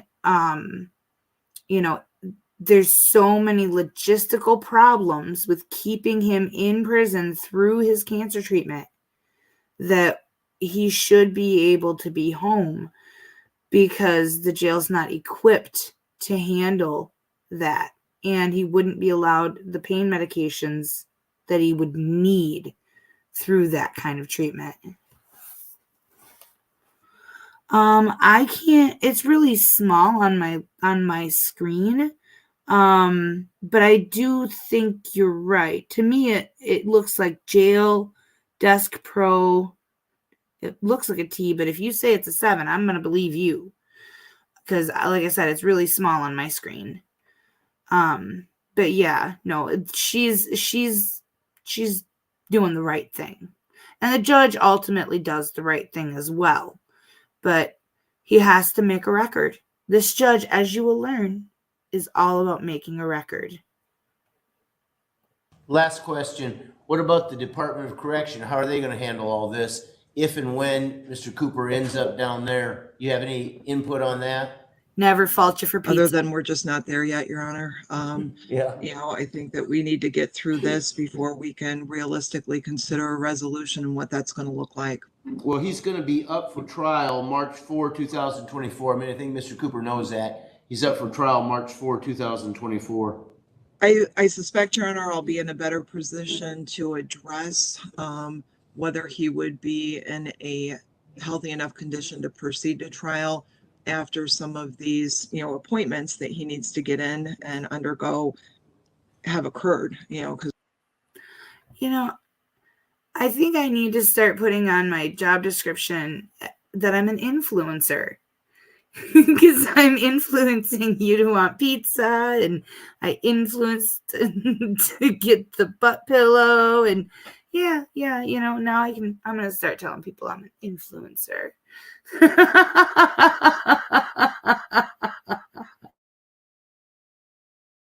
Right now, I know he needs the treatment. I know he needs the appointments, but that's the extent of my knowledge. Anything other than that would be speculative, Your Honor, quite frankly.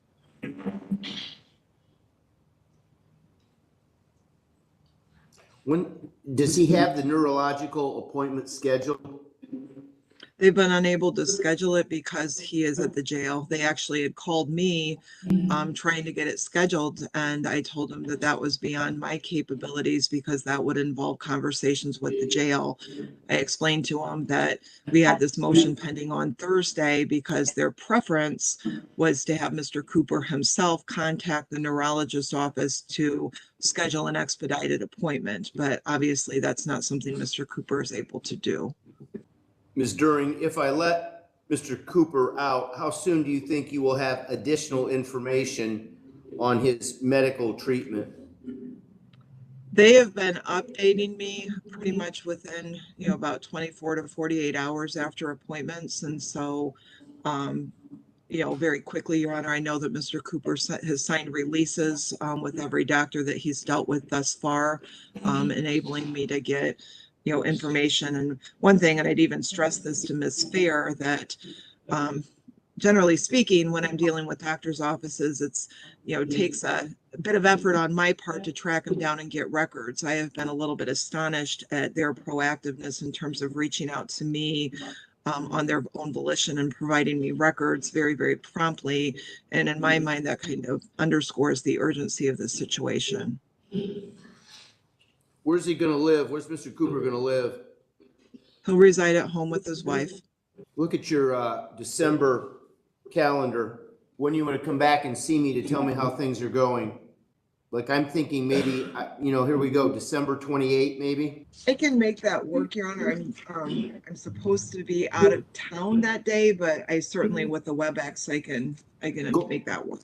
Go back when I was trying to give it, at about 4 weeks, but, because I figured by about 4 weeks, we might actually know something. 3 weeks, how about December 21? Does that work or not? That does work, Your Honor. Well, let's do it on the 21st. And my thought is, look, Mr. Cooper, I'm gonna tell you something. I'm sorry about your medical condition, okay? I can't do anything about that. I'm not an oncologist. I mean, people come to me, ask me medical questions all the time. I'm a judge. I can't do anything about that. I'm gonna let you out on your own recognizance. I'm gonna tell you something. You're on a really, really short leash, and I think you know what that means. You Yes, get sir. anywhere near anything, I'm gonna revoke your ROR, and I'm gonna put you in on a no bond hold. Yes, sir. Do you understand? Yes, sir, I do. So what Ms. During said, you better have a complete turnaround, an epiphany, and start taking care of yourself. And I don't mean using methamphetamine to take care of the pain. Yes. You want to do this later in the afternoon? He's going to be out of custody, and you know how this works. We do it I later do. in the afternoon, Ms. During? Just tell me what time you'd prefer, Your Honor. How about, I'm thinking, I don't think there's any need you showing up before 1 o'clock is what I'm thinking. Okay, no, that's fine. I appreciate having the time frame. Okay, cost coming on for hearing on defendant's motion for release on defendant's own recognizance in F-218. Defendant appears in person by his attorney, Marlena During. Both of them appear via WebEx. State of Indiana, in court by Deputy Prosecuting Attorneys Don Pitzer and Ashley Fair. Court hears argument. Court notes the defendant posted bond in 2009 F-219. Court orders defendant released on his own recognizance in 2306 F-218. Court schedules both cases for status conference December 21, 2023 at 1 o'clock p.m. Defendant ordered to appear in person.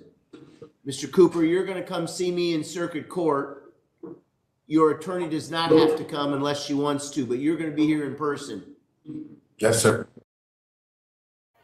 Yeah, an ROR. I think it was a $200,000 cash bond originally, but like I said, the jail's not equipped to take care of a stage 3 cancer patient. He's going to be going through some serious treatment, lots and lots of appointments, lots and lots of aftercare. I mean, cancer chemo is painful. It's painful. And the jail staff's not going to be able to handle that. But, and he can't afford to put up the bond.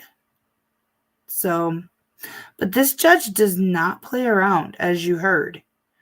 He's not going to stand by idly and let this guy just smoke himself silly while he's going through cancer treatment. So if he messes up, he'll be right back in jail. And then he'll have to do it.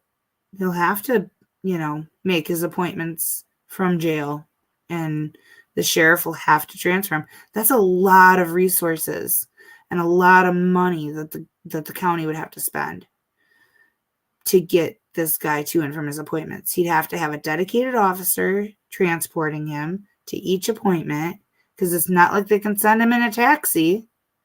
Yeah, the judge is doing what's best in the situation at the moment.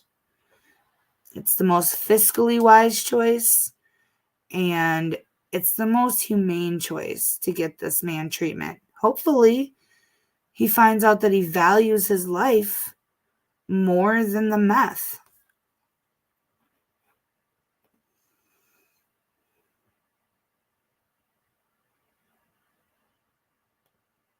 Not by WebEx. Do you understand me? Yes, sir, I understand. It is so ordered. And if that date doesn't work for some reason, like his medical treatment, you're gonna let me know, Ms. During, and I'll reschedule. I will, Your But Honor. my thought is Mr. Cooper and I are gonna meet so he can tell me how he's doing. I will be there. Okay, good. Mr. Portillo, are you out there? Yes, Ms. Cintron, can you hear me? yes. I can, Your Honor. Great.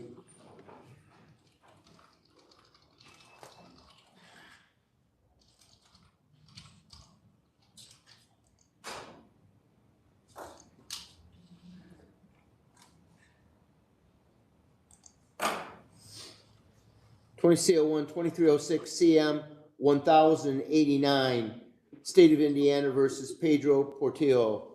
Raise your right hand, sir. You swear affirm under the pains and penalties of perjury that the testimony you're about to give will be the truth? Yes, sir. State your name. Pedro Antonio Portillo. Show the defendant appears in person from the Elkhart County Correctional Facility and by his attorney Heidi Cintron, both of whom appear via WebEx. State of Indiana in court by Deputy Prosecuting Attorneys Don Pitzer and Kathleen Clays. I think I set this matter because there is an amended charging information. Did you see the amended charging information, Ms. Cintron? I did. It was filed back in September, I believe, Your Honor. I agree with that, and it was for domestic battery as a Class A misdemeanor on page 1, and for domestic battery as a level 6 felony on page 2. Correct. Is that your understanding? It is, Your Honor. Have you had an opportunity to review this with your client? I believe he received copies at the jail. We had mailed stuff out. But there is another case in front of Your Honor that is a significantly more serious charge that this is kind of trailing.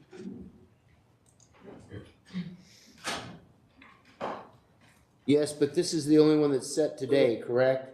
I believe that is correct, and I believe it's just the court wanted to confirm that we had received copies of that pleading or the amended pleading. May we dispense with the rest of the initial hearing on the amended charging information, since I have a sneaking suspicion we're going to be looking at this all together at some point in time in the future, whether it's trial or whatever. That is correct, and we would agree to that, Your Honor. Class coming on for hearing on amended charging information. Defendant appears in person for the Elkhart County Correctional Facility and by his attorney Heidi Cintron, both of whom appear via WebEx. State of Indiana in court by Deputy Prosecuting Attorneys Don Pitzer and Kathleen Clays. Defendant and defendant counsel acknowledge filing of amended charging information. Court confirms the jury trial date. Now, this will be a jury trial, not a bench trial. Court confirms the jury trial date of February 19, 2024 at 8:30 o'clock a.m. and the trial status conference date of January 25, 2024 at 8:30 o'clock a.m. It is so ordered. Your Honor, can I be annoying and ask that we change that status conference date because I will be on a plane? Hang on a minute. I want to see something else I just thought I should have taken a look at and I didn't. I want to look at the more serious case you were talking about. Just hang on 1 second. Yeah, same dates. What would you like to change the trial status conference to? Either the week prior or the week after is fine, Your Honor. I just, when that was set, the trip had not been planned yet. So. Got it. Okay, so how about if we do it January 18? That works for me, Your Honor. And then let's do this also, Mr. Portillo. So this case, the CM case, is now actually a felony case, not a misdemeanor case, even though it's got the same cause number for a misdemeanor. So you'll have a jury trial in that case. Do you acknowledge on the record that both of your cases now are set for jury trial February 19, 2024 at 8:30 o'clock a.m.? Yes. Mr. Portillo, you acknowledge that, correct? Yes. If you don't show up for the jury trial in either case, I'm going to hold the jury trial without you. Do you understand that? Yes, I do. And then your trial status conference in each case will be January 18, 2024 at 8:30 o'clock a.m. You understand that? Yes, I do. So this is now going to be 20 CO1 2306 CM 1089 and 20 CO1 2306 F325, State of Indiana versus Pedro Portillo. Defendant appears in person from the Elkhart County Correctional Facility and by his. This is something that I do really appreciate and love about this judge is every single case, at the end of it, he makes a clear record and recaps everything that was decided and discussed through the case. So it's kind of one of those, if anybody says, well, what happened? What happened? What happened? He recaps everything on every case. It's great. But he also says at 8:30 o'clock. And I don't know, that just gets me.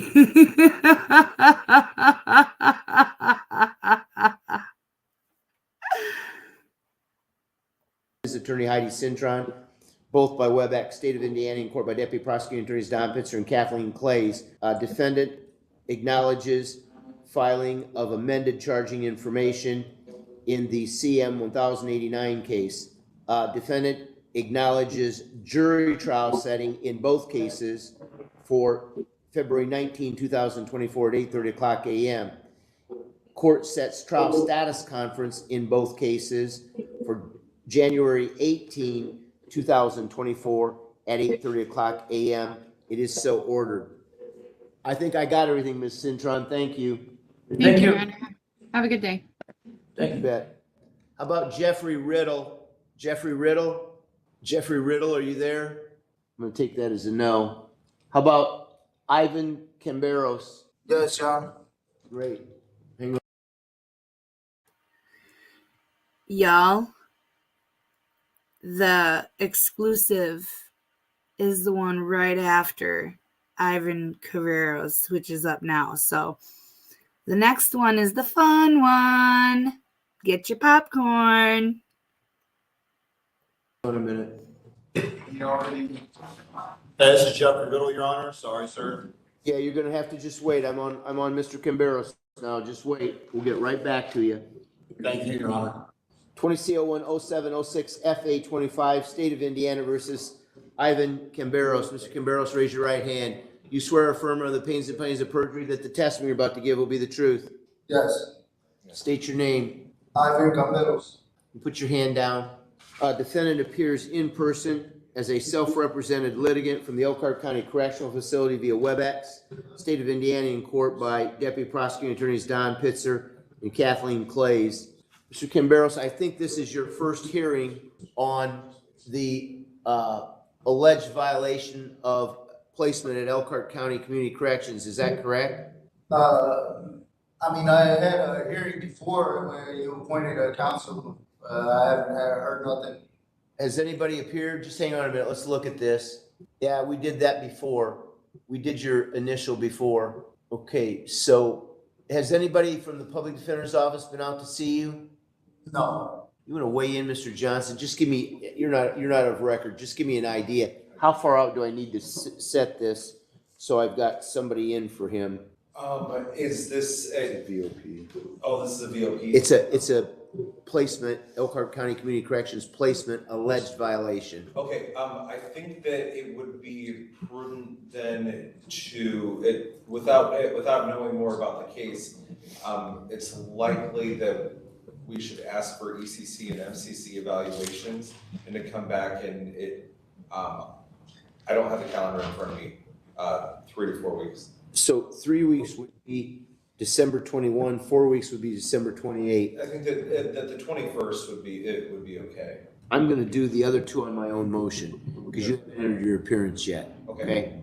Clause coming on for hearing on alleged violation of placement at Elkhart County Community Corrections. Defendant appears in person as a self-represented litigant from the Elkhart County Correctional Facility via WebEx, State of Indiana, in court by Deputy Prosecuting Attorneys Don Pitzer and Kathleen Clays.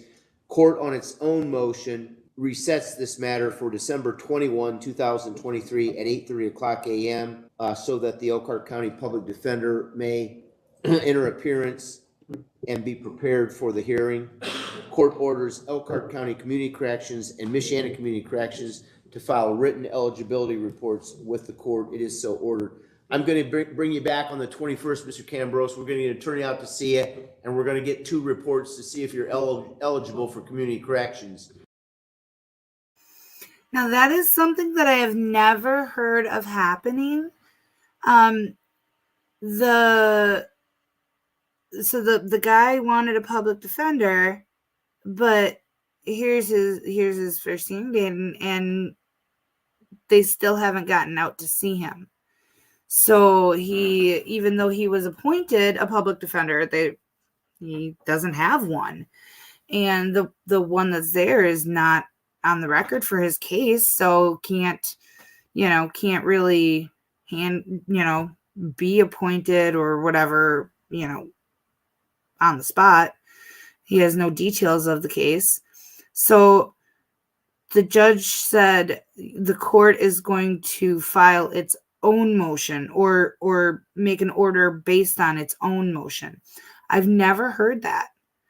So the judge, basically just put in an order, and because the attorney couldn't file a motion because he's not on the record, and the other side of counsel isn't going to file that motion, so the court does it.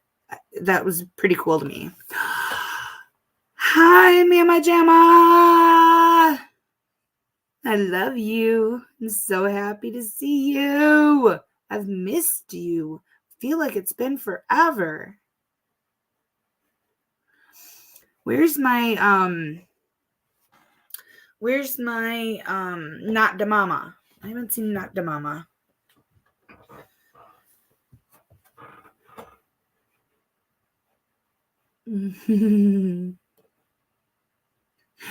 You're not a vampire. You're too adorable to be one. All right, guys. Are you ready?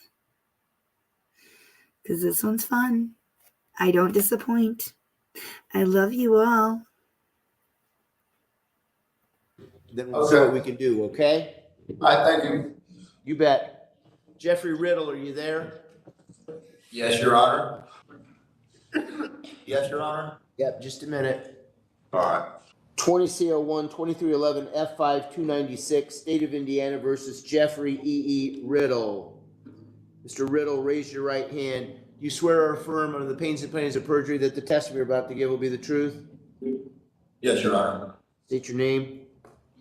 Jeffrey Riddle. Hang on a minute. Mr. Riddle, what is your date of birth? 11588.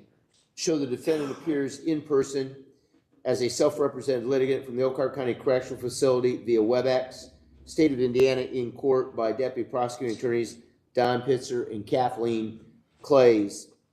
This is an initial hearing as a result of the State of Indiana having filed a charging information against you in 2 counts on 2 pages. Count 1, resisting law enforcement, a level 6 felony, reads as follows. The affidavit of the probable cause affidavit filed herewith swears that on or about November 16, 2023 at the County of Elkhart and State of Indiana, when Jeffrey E.E. Riddle did knowingly flee from a law enforcement officer, to wit, Officer Kevin Burkhart of the Napanee Police Department, after the officer had, by visible or audible means, including operation of the siren or emergency lights of said law enforcement officer, identified himself and ordered Jeffrey E.E. Riddle to stop, and Jeffrey E. Riddle used a vehicle to commit said offense, all of which is contrary to the form of Indiana Code Section 3544.131A, 3 and C1A, contrary to the form of the statute, such cases made and provided, and against the peace and dignity of the State of Indiana. Count 2, reckless driving, a Class C misdemeanor, reads as follows. The affidavit of the probable cause affidavit filed herewith swears that on or about November 16, 2023 at the County of Elkhart, State of Indiana, when Jeffrey E. Riddle did operate a vehicle and recklessly drive at such an unreasonably high rate of speed under the circumstances as to endanger the safety or property of others, all of which is contrary to the form of Indiana Code Section 9-21-8-52A1A, contrary to the form of the statute in such cases made and provided, and against the peace and dignity of the State of Indiana. Yo, those are some hefty charges. Fleeing an officer and, reckless endangerment and all that other stuff. Those are some big time charges. This guy should get a lawyer. On page 2, resisting law enforcement is elevated to a level 5 felony. The affidavit of the probable cause affidavit filed herewith swears that on or about November 16, 2023 at the County of Elkhart, State of Indiana, one Jeffrey E. Riddle, heretofore charged on page 1 of this information, had a previous unrelated conviction as defined in Indiana Code Section 1-1-2 and following of resisting law enforcement in a vehicle in the Elkhart Superior Court 2, cause number 20-02-1104 FD12 in Elkhart County, State of Indiana, on or about October 24, 2011, all of which is contrary to the form of Indiana Code Section 35-44.131A, 3 and C2B, contrary to the form of the statute in such cases made and provided, and against the peace and dignity of the State of Indiana. I will enter a preliminary plea of not guilty for you at this time. The penalty for a level 5 felony is an advisory sentence in prison of 3 years. It can be increased to 6 years for aggravating circumstances or reduced to 1 year for mitigating circumstances, and you can be fined up to $10,000. The penalty for a level 6 felony is a prison term, an advisory prison term of 1 year. It can be increased to 2.5 years for aggravating circumstances or reduced to 1/2 year for mitigating circumstances, and again, you can be fined up to $10,000. The penalty for a Class C misdemeanor is up to 60 days in jail and up to a $500 fine. Your preliminary plea of not guilty will become a formal plea of not guilty within 20 days from today, unless after consulting with your attorney you wish to enter a different plea. You have the right to a public and speedy trial by jury. You cannot be compelled to make any statement or testify against yourself in any hearing or trial, but you have the legal right to remain silent. Anything that you do say can be used against you. You have the right to face all witnesses against you and to see, hear, question, cross-examine them. You have the right to retain an attorney to represent you, and if you intend to retain your own attorney, you must do so within 20 days from today, since there are deadlines for filing certain motions and raising certain defenses. And if those deadlines are missed, the legal issues and defenses that could have been raised will be waived. If you're unable to afford an attorney, you have the right to have an attorney appointed to represent you at no expense to you. Do you have adequate funds to retain your own attorney? Real quick, can you imagine that judge if we had to put that on like 1.5 times speed?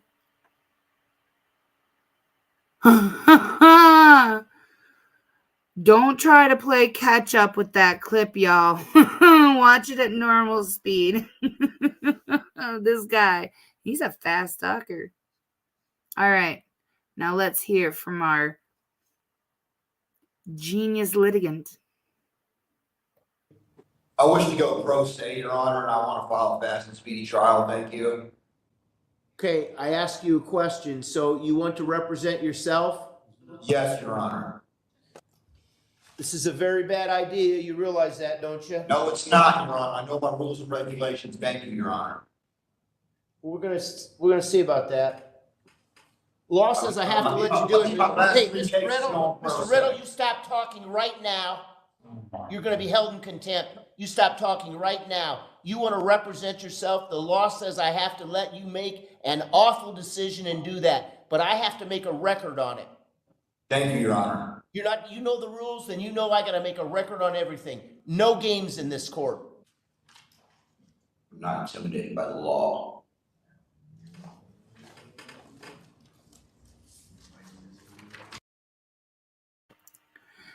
Did y'all hear that? I'm not intimidated by the law. Okay, buddy. Fight the law and see who wins. It's hypocrisy.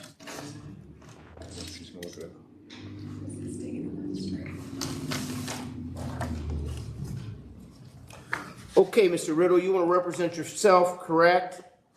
Thank you, Your Honor. I don't care about that. It's all checked out. Do you understand this could be one of the worst decisions you've ever made? Your Honor, I went pro se my last 3 cases, beat my last 3 cases. Thank you, Your Honor. So, do you have any special training in, That's the law, irrelevant, Your Honor. the evidence rules, or trial procedure? It's irrelevant to this trial date, to this court date, Your Honor.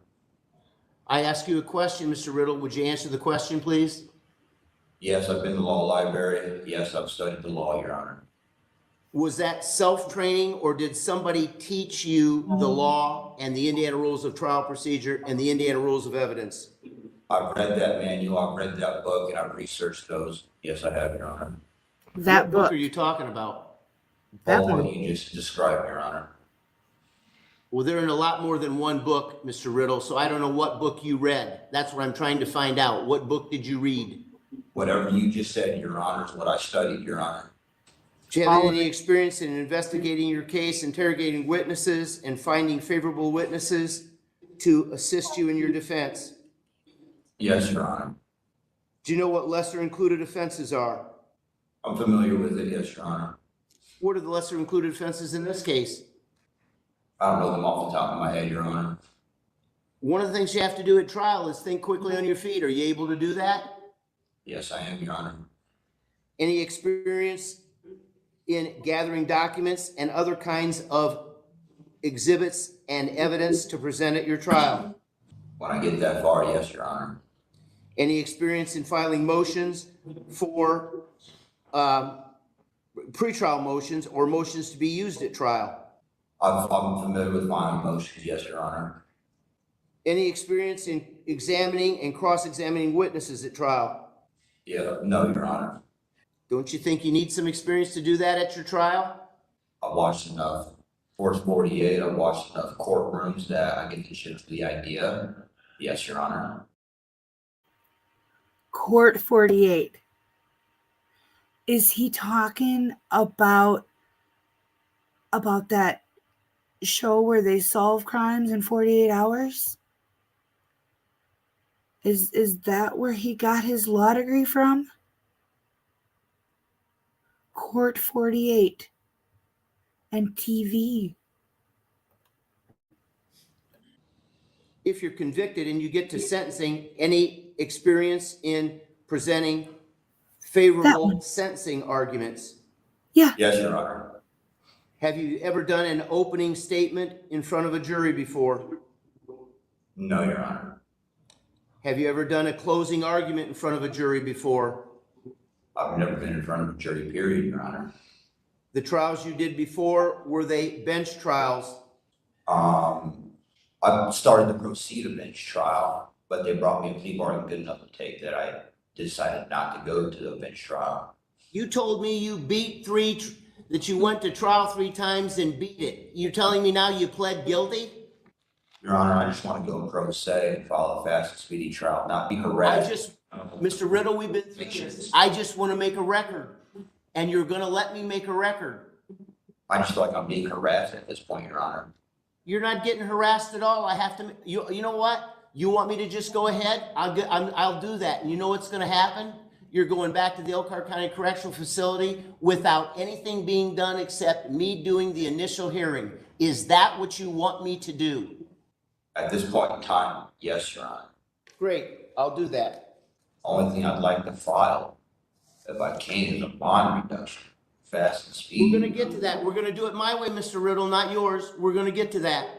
Yes, We're Your gonna Honor. get to that. Just hang on. We're gonna get to that. So here's what I got. You wanna represent yourself. I wanna be clear on this. That has to be in writing. There's a form. You're such a bright guy and you're able to find everything. Good luck on that. You gotta file a motion to represent yourself. Everything in my court is done in writing with motions. You gotta file a motion to represent yourself. I'll be looking forward to receiving that. Next up, pretrial conference. Your pretrial conference is going to be December 28, 2023 at 8:30 a.m. Your omnibus date is January 25, 2024. Do you even know what an omnibus date is, Mr. Riddle?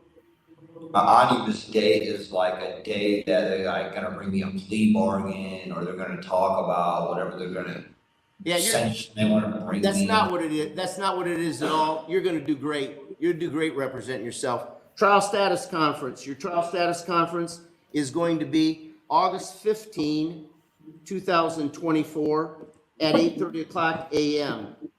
Your case is scheduled for jury trial September 9, 2024 at 8:30 a.m. I'm advising you on the record that your case is scheduled for jury trial September 9, 2024 at 8:30 a.m. I'm advising you that if you fail to show up for that trial, the court will hold the jury trial without you. Oh, he I'm will. advising you that if you want to tell your side of the story, you want to call witnesses, you want to present evidence, you need to be in court for your jury trial September 9, 2024 at 8:30 a.m. Now, you mentioned bond. Would you like the court to get a bond report for you? Please and thank you, Your Honor. Thank you. Just hang on a minute. Let me do that. I'm going to order it right now. Last but not least, you mentioned a speedy trial. All speedy trial motions in circuit court must be in writing. I don't do anything that's not in writing. Be careful what you wish for, Mr. Riddle. You may get that speedy trial. You send me a speedy trial motion, I'm going to tell you exactly what it means to me. It means that there's no chance of a plea and that you're ready to go to trial.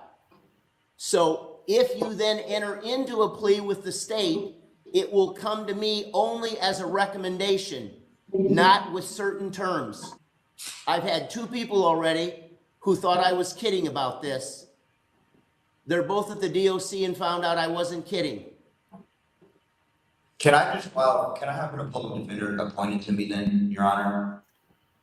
Yes, of course you can. I think that would be the best decision you've made this afternoon. Thank you, Your Honor. Hang on a minute. Let's see if you qualify, Mr. Riddle. Maybe you don't qualify. Let's see. Just hang on. Yes, Your Honor. Okay. I just don't like getting hemmed up in the courts, because every time I take a public defender, they stretch me out 90 days, 6 months, and I get stuck in jail and I can't get out. I got a family, I got kids, Your Honor. I had a job, Your Honor. You know, and it's really stressful for me right now. It's the holidays. I'm sure, Mr. Riddle, I'm sure of that. It's stressful for everybody, but particularly for you. You're at the Elkhart County Correctional Facility. Okay, let's see if you qualify for counsel. Do you own any land? No, Your Honor. Do you own a car or any personal property you could sell? No, Your Honor. Do you have any cash, any bank accounts, any investment accounts? No, Your Honor. Are you currently employed? I mean, I was on the day of my arrest. That was 2 weeks ago. I don't know if I have that job any longer, Your Honor. Let's presume you do not, Mr. Riddle. Court finds the defendant is indigent, appoints the public defender's office to represent the defendant. Court orders probation to prepare and file with the court a written bond report. Court will set this matter for hearing on bond upon receipt of that bond report. Cause coming on for initial hearing. Defendant appears in person as a self-represented litigant from the Elkhart County Correctional Facility via WebEx, State of Indiana, in court by Deputy Prosecuting Attorneys Don Pitzer and Kathleen Clays. Court conducts initial hearing. Court schedules pretrial conference for December 28, 2023 at 8:30 o'clock a.m. Court schedules omnibus date for January 25, 2024. Court schedules trial status conference for August 15, 2024 at 8:30 o'clock a.m.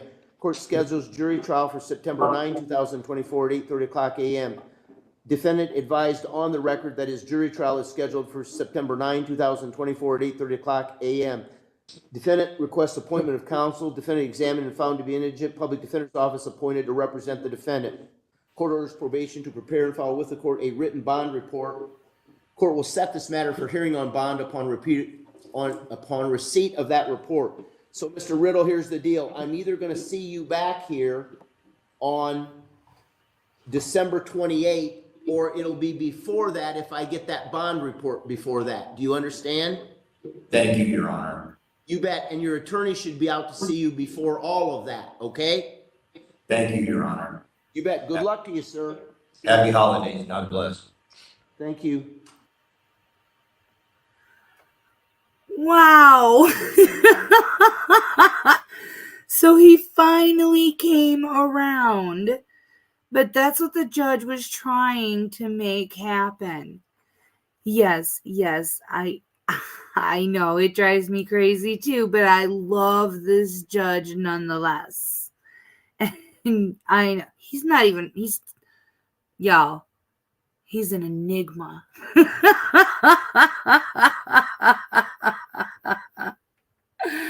Oh, that was just too much fun. And I'm surprised that the judge didn't make the record reflect that the litigant was such a whiny little bitch, because he was being one. Yeah. I think his other case is that he beat by going pro se and waiting for the prosecutor to bring him an offer he couldn't refuse. I think he thinks he's getting a better deal by doing that. But I don't think that's the case. He just doesn't like that he's not allowed in the room when the prosecutor and the defense attorney are making the deal and doing the court stuff. He wants to be in control of it because he thinks he's smarter than everyone. That's just not the case. AM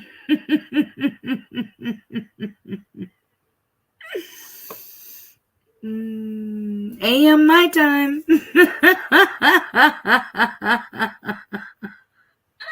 Yeah, negotiating. He wants to be the negotiator.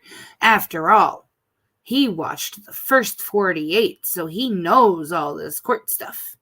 And he read that book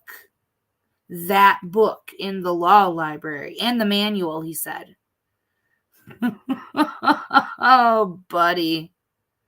Yes, Your Honor. I read that book, that all of that stuff that you just talked about. I read that book. Okay. Yeah. Hugh is right. Yeah, quit criming. Yeah, he's the Riddler. Oh, I'm sorry, but how to tie his shoes in the morning is the hardest riddle that guy's facing. Library. Oh, I'm surprised he didn't drop a tooken.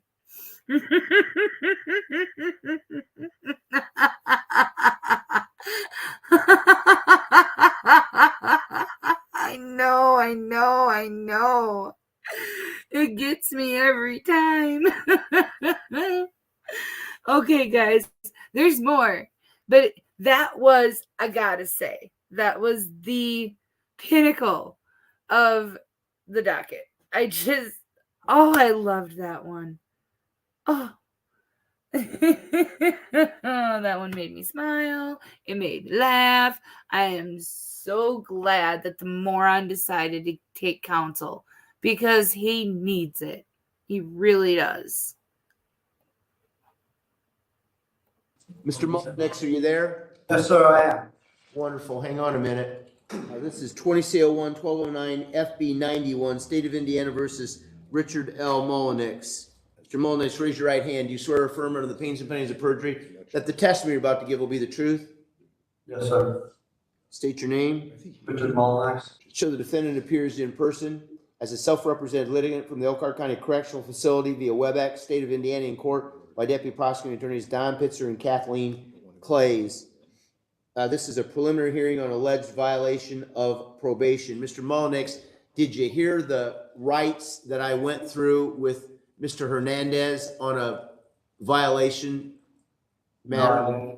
Okay, well, let's go through them with you then. The purpose of this hearing is to inform you of the allegations against you and what your legal rights are. If you do not understand the charge of your rights, please let me know and I will explain them more fully. You have the right to have an attorney represent you. If you want an attorney to represent you but cannot afford one, the court will appoint an attorney for you if you qualify, but you should request the court to do so as soon as possible. If you choose to deny the allegations, you have the right to have an evidentiary hearing, which is a trial. At this hearing, the state would have to prove one or more of the allegations by a preponderance of the evidence.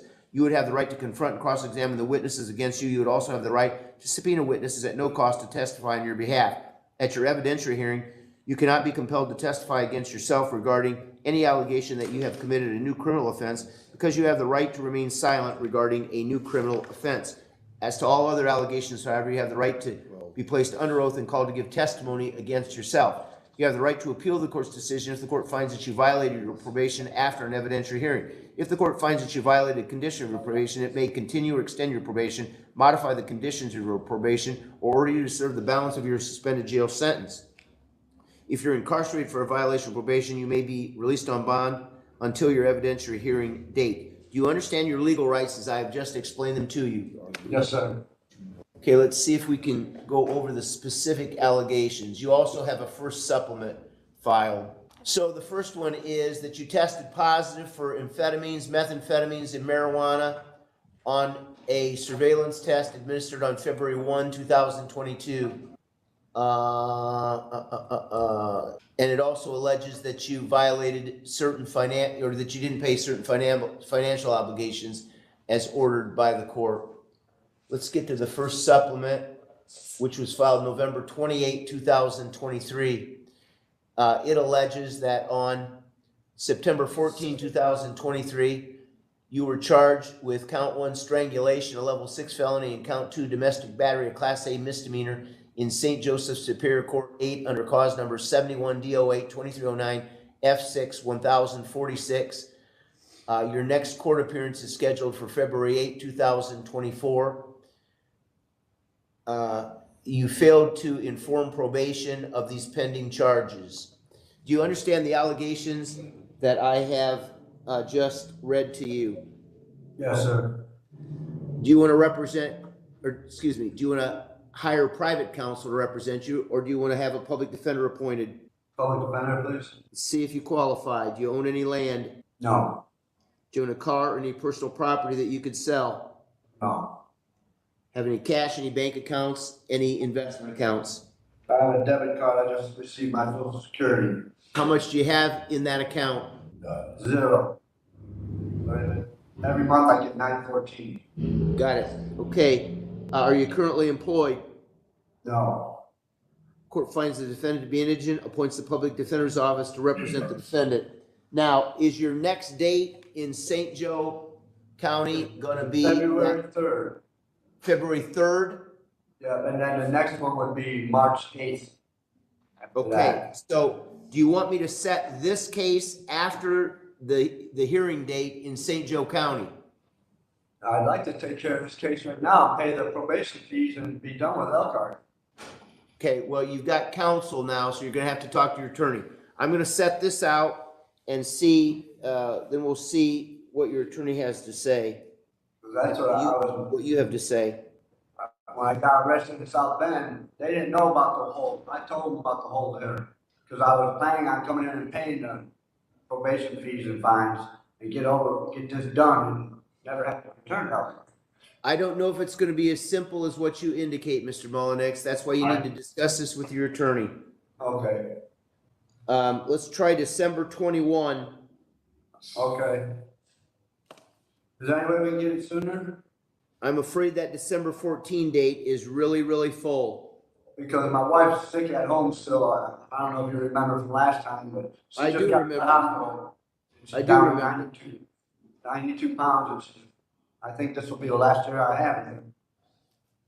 Let's set it for December 14. We'll see. If nobody comes to see, it'll just be farther out yet. I was trying to accommodate the public defender's office because I know they're going to be swamped. We'll see what happens, Mr. Molinax. Thank you. Sometimes you guys know better than I do. We'll see. Not often, but every once in a while. Thank you, Judge. Cause coming on for preliminary hearing on alleged violation of probation. Defendant appears in person as a self-represented litigant from the Elkhart County Correctional Facility via WebEx, State of Indiana, in court by Deputy Prosecuting Attorneys Don Pitzer and Kathleen Clays. Court conducts preliminary hearing on alleged violation of probation. Defendant requests appointment of counsel. Defendant examined and found to be indigent. Public Defender's Office appointed to represent the defendant. Court resets this matter for further hearing December 14, 2023 at 8:30 o'clock a.m. It is so ordered. I'll see you back then, okay? 8:30 a.m. How about Chad Brewster? Mr. Brewster, are you there? Yes, sir. Great. 20 CL1 2311 F470, State of Indiana versus Chad M. Brewster. Mr. Brewster, raise your right hand. Do you swear or affirm under the pains and penalties of perjury that the testimony you're about to give will be the truth? Yes, sir. State your name. Chad Michael Brewster. Show the defendant appears in court in person from the Elkhart County Correctional Facility as a self-represented litigant via WebEx, State of Indiana, in court by Deputy Prosecuting Attorneys Don Pitzer and Kathleen Clays. Mr. Brewster, you're in court for an initial hearing as a result of the State of Indiana having filed a charging information against you in 3 counts. Count 1, possession of methamphetamine, a level 4 felony. Count 2, unlawful possession of syringe, level 6 felony. Count 3, possession of marijuana, class B misdemeanor. That charging information reads as follows. Count 1, possession of methamphetamine, a level 4 felony. The affidavit of the probable cause affidavit filed herewith swears that on or about November 24, 2023 at the County of Elkhart, State of Indiana, when Chad M. Brewster did knowingly possess methamphetamine, pure adulterated, and the amount of the drug involved weighed at least 10 grams, but less than 28 grams, all of which is contrary to the form of Indiana Code, Section 35-48-4-6.1A and C1, contrary to the form of statute in such cases made and provided, and against the peace and dignity of the State of Indiana. Count 2, unlawful possession of a syringe, a level 6 felony. The affidavit of the probable cause affidavit filed herewith swears that on or about November 24, 2023 at the County of Elkhart, State of Indiana, when Chad M. Brewster did knowingly and with the intent to violate Indiana Code Section 1642-19 and following, or Indiana Code 3548-4 and following, possess a hypodermic syringe or needle or an instrument adapted for the use of a legend drug or controlled substance by injection in a human being, all of which is contrary to the form of Indiana Code 1642-1918A and B, contrary to the form of statute in such cases made and provided, and against the peace and dignity of the State of Indiana. Count 3, possession of marijuana, class B misdemeanor. The affidavit of the probable cause affidavit filed herewith swears that on or about November 24, 2023, the County of Elkhart, State of Indiana, when Chad M. Brewster did knowingly possess pure adulterated marijuana, hash oil, hashish, or salvia, all of which is contrary to the form of Indiana Code, Section 35-48-4-11A1, contrary to the form of the statute in such cases made and provided, and against the peace and dignity of the State of Indiana. I will enter a preliminary plea of not guilty for you at this time. Yes, sir.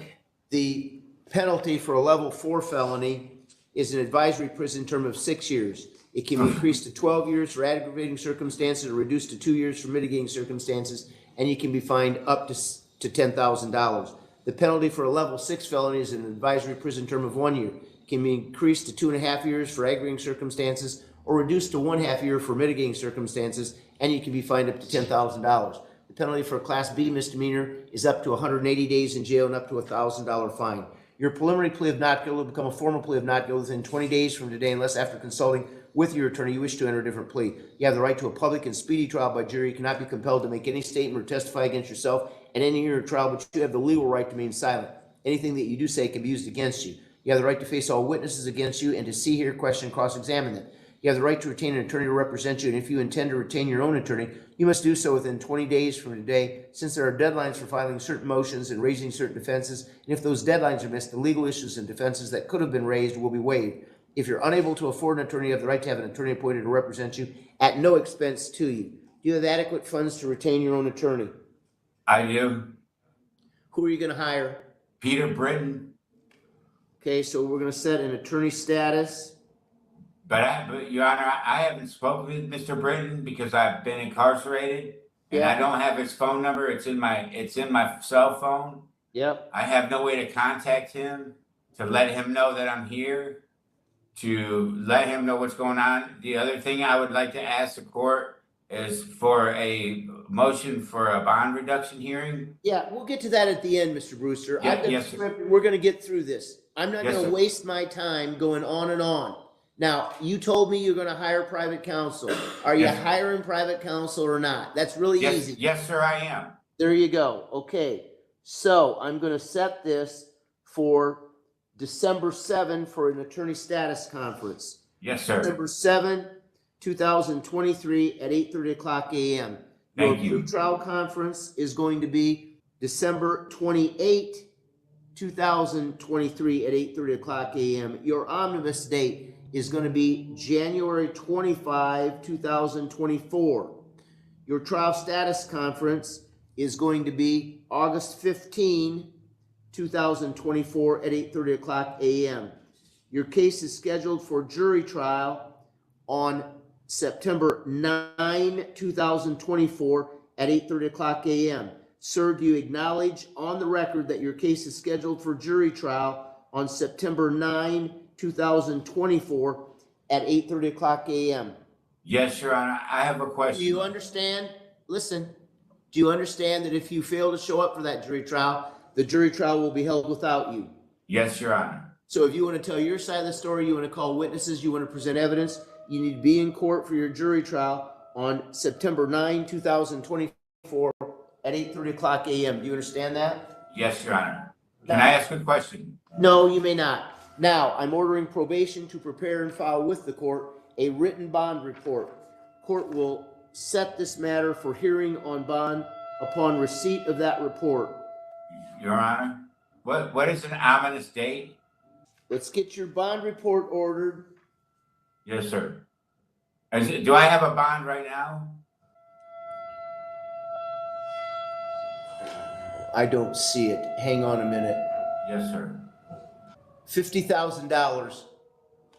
Okay, Your Honor. Can I ask a question, please? Not yet, no. Mr. Brewster, if you wait, you'll get to ask questions at the end. Yes, sir. I'm gonna tell you what, you don't want me to fill out the bond report, you're never gonna get a bond report, you're never gonna get a bond hearing. Do you want me to do it or not? Yes, Your Honor. Okay, now, I think I've done everything. Questions, Mr. Brewster, go ahead. Yes, sir, Your Honor. My question is, what is an ominous date? So my answer is, I don't give legal advice. That's why you get an attorney. I'm not giving you any legal advice. That's clearly legal advice. All I do is tell you when it's set. I don't tell you what it is. You don't, so I don't know what an ominous date is? No, you talk to your attorney about it. You're gonna hire private counsel. Mr. Britton knows all about omnibus dates. You talk to him about it. Yes, Cause Your for Honor. remand for initial hearing. Defendant appears in person as a self-represented litigant from the Elkhart County Correctional Facility via WebEx, State of Indiana, in court by Deputy Prosecuting Attorneys Don Pitzer and Kathleen Clays. Court conducts initial hearing. Defendant indicates he will hire private counsel. Court sets attorney status conference for December 7, 2023 at 8:30 o'clock a.m. Court schedules pretrial conference for December 28, 2023 at 8:30 o'clock a.m. Court schedules omnibus date for January 25, 2024. Court schedules trial status conference for August 15, 2024 at 8:30 o'clock a.m. Court schedules this case for jury trial September 9, 2024 at 8:30 o'clock a.m. Defendant acknowledges jury trial setting on the record. Court orders probation to prepare and file with the court a written bond report. Court will set this matter for hearing on bond upon receipt of that report. It is so ordered. You're all done, Mr. Brewster. Good luck. Thank you, Judge. How about Bobby Ragsdale? Isn't this yours, Mr. Bannock? It is, Your Honor. Bobby Yes, Your Honor. Ragsdale, you there? Yes. Yeah, I'm here. You are in the meeting now. I don't see anybody there yet. Well, we'll wait until we got somebody. Okay. 20 CL1 1808 F232, State of Indiana versus Bobby J. Ragsdale. Mr. Ragsdale, can you hear me okay? Yes, sir. Raise your right hand. Do you swear or affirm under the pains and penalties of perjury that the testimony you're about to give will be the truth? Yes, I do. State your name. Bobby Ragsdale. Show defendant appears in person from the Elkhart County Correctional Facility via WebEx and by his attorney, Michael Bannick. State of Indiana in court by Deputy Prosecuting Attorneys Don Pitzer and Kathleen Clays. You're in court on an alleged violation of placement at Michiana Community Corrections, Mr. Ragsdale. Yes, sir. Mr. Bannick, did you have an opportunity to go over the alleged violation with your client? Mr. Ragsdale and I have gone over that. We've gone over his rights, and he's been present while you've read the rights to others about when they have allegedly violated. We're here, we're prepared to admit, argue sanctions, and proceed with sanctions. Hang on a second. Okay, Mr. Ragsdale. Yes, sir. Your attorney has indicated to the court that this afternoon you want to admit that you violated your placement at Michiana Community Corrections. Is that right? Yes, Your Honor. Before I can accept your admission, I must be certain that you understand your rights and that you are waiving those rights. Do you understand me? Yes, Your Honor. First of all, I'm advising you that the state must prove any violation of your placement on community corrections by a preponderance of the evidence. Do you understand that? Yes, Your Honor. I'm advising you that you have the right to consult with an attorney about any alleged violation. Do you understand that? Yes, Your Honor. In fact, you've had the opportunity and the ability to discuss this matter with attorney Michael Bannick, correct? Yes, Your Honor. I'm advising you that you have the right to a trial in open court on any alleged violation. Do you understand that? Yes, Your Honor. At this trial, you have the right to call witnesses by subpoena at no cost. Do you understand that? Yes, Your Honor. You also have the right to confront witnesses who testify against you and cross-examine them. Do you understand that? Yes, Your Honor. Finally, you have the right to be represented by counsel at any trial. Do you understand that? Yes, Your Honor. Are you telling the court that you want to waive these rights and admit that you violated your placement at Michiana Community Corrections without a trial? Yes, Your Honor. Do you want to make the factual, Mr. Bannick? Sure, Your Honor. Go ahead. Bobby, were you validly placed on a period of home detention through Michiana Community Corrections out of this court? Yes. And while you were on home detention, did you voluntarily ingest some methamphetamine?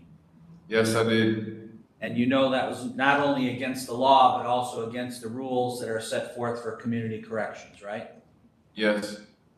I believe that satisfies factual basis. Any questions, Mr. Pitzer? Sir, in fact, you did this on more than one occasion, correct? Mr. Ragsdale, you got to answer that. Did you do it on more than one occasion? I didn't hear you. Broke up for a minute.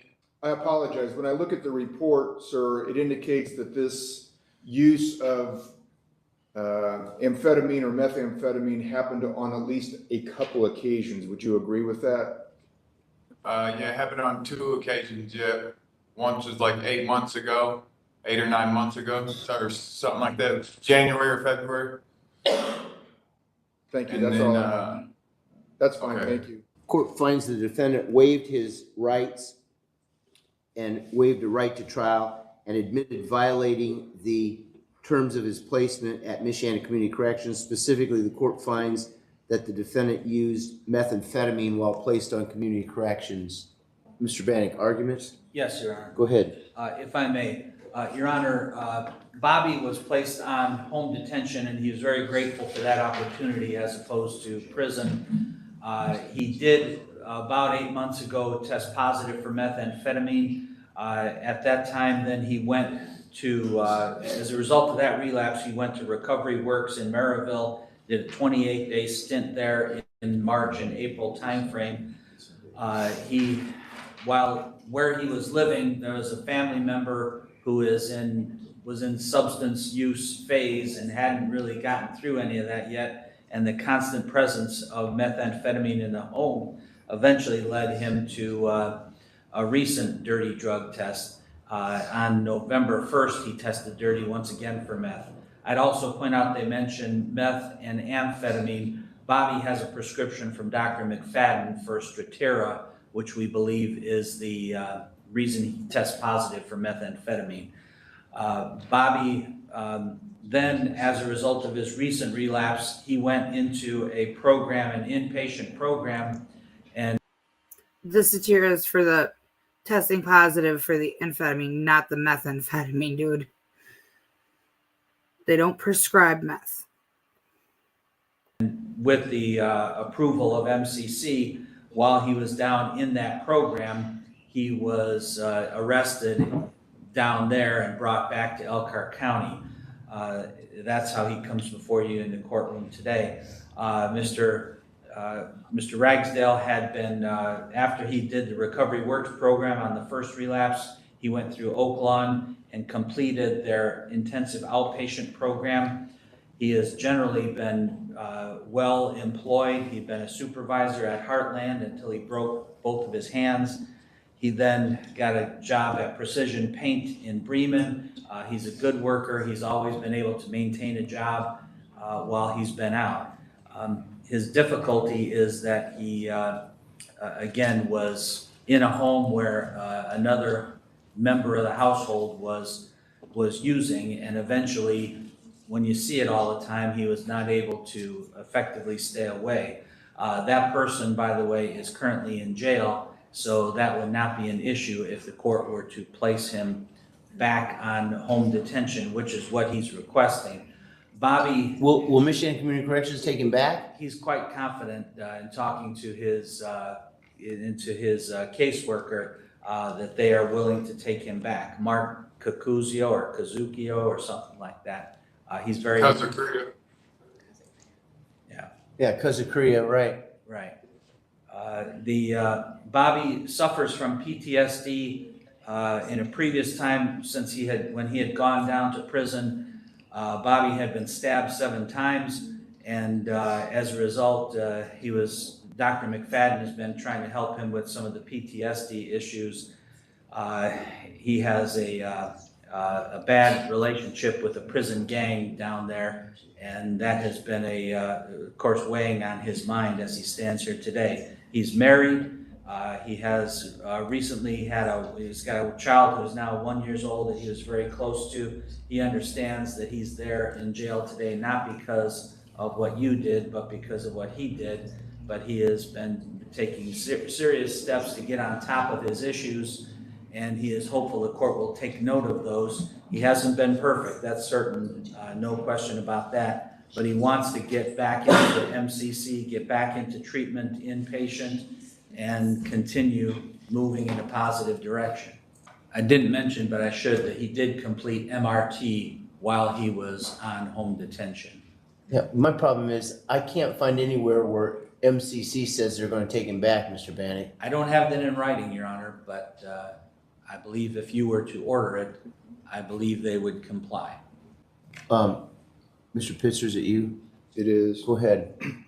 Well, one option, to the extent that the court might be considering the MCC option, is we should be asking for some kind of an update from whoever this gentleman is who's handling it to see whether or not he would in fact consider taking him back. The state's position is Mr. Ragsdale has had more opportunities to, turn things around and take advantage of modifications than you can shake a stick at.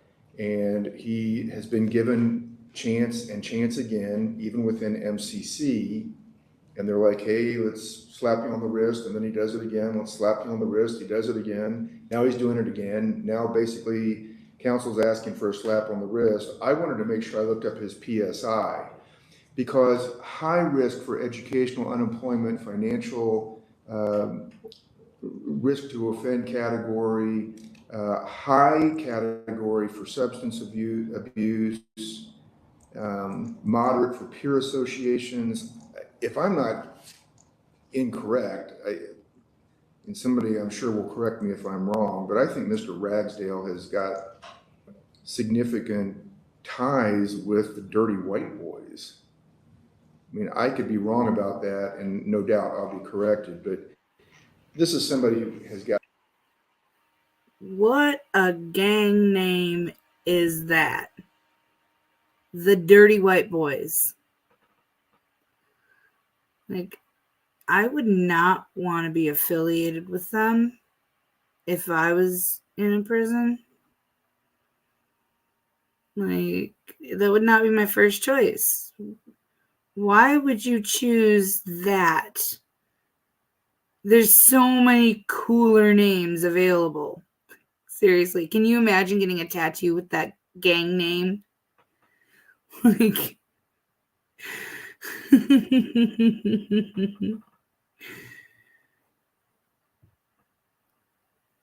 really? I retract my comment. I am sorry. I did not realize that. I didn't realize it showed up as meth. I thought it showed up just as amphetamine. Y'all, I was wrong. Thank you very much for the clarification, Beach Bum. I appreciate it. Yeah, right. Hi, Salty Buddha. Great to see you.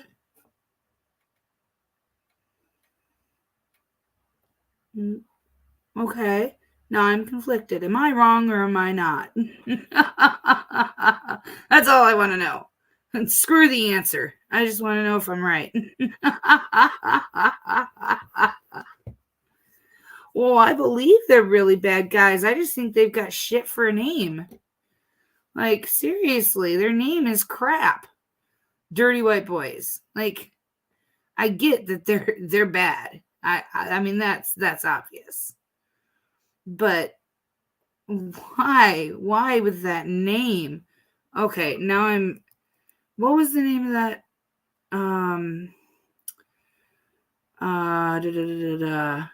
Okay. Does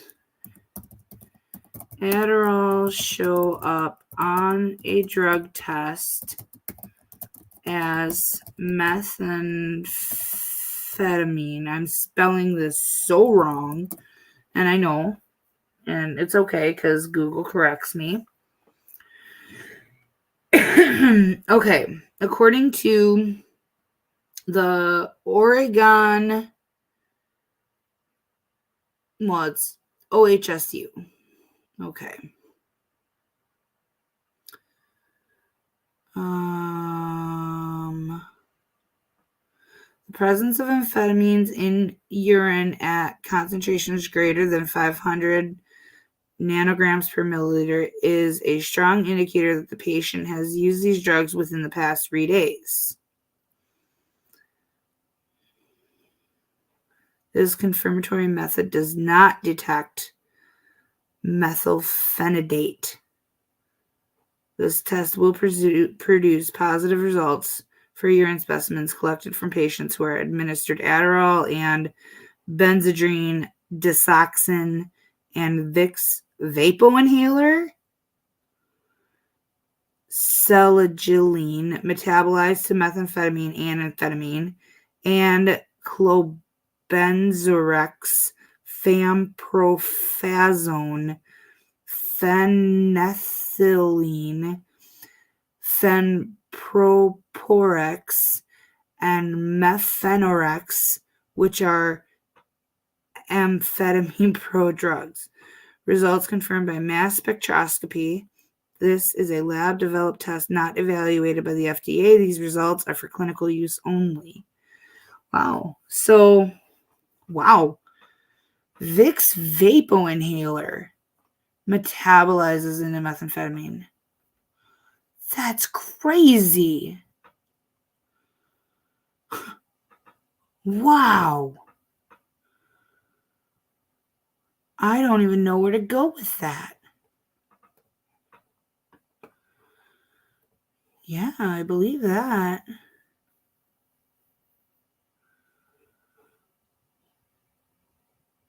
Wow.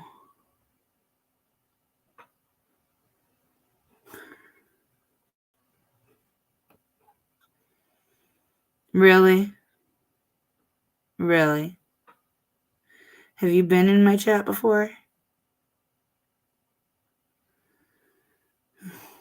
Yeah. That's crazy. I just looked it up. Send all arguments to OHSU.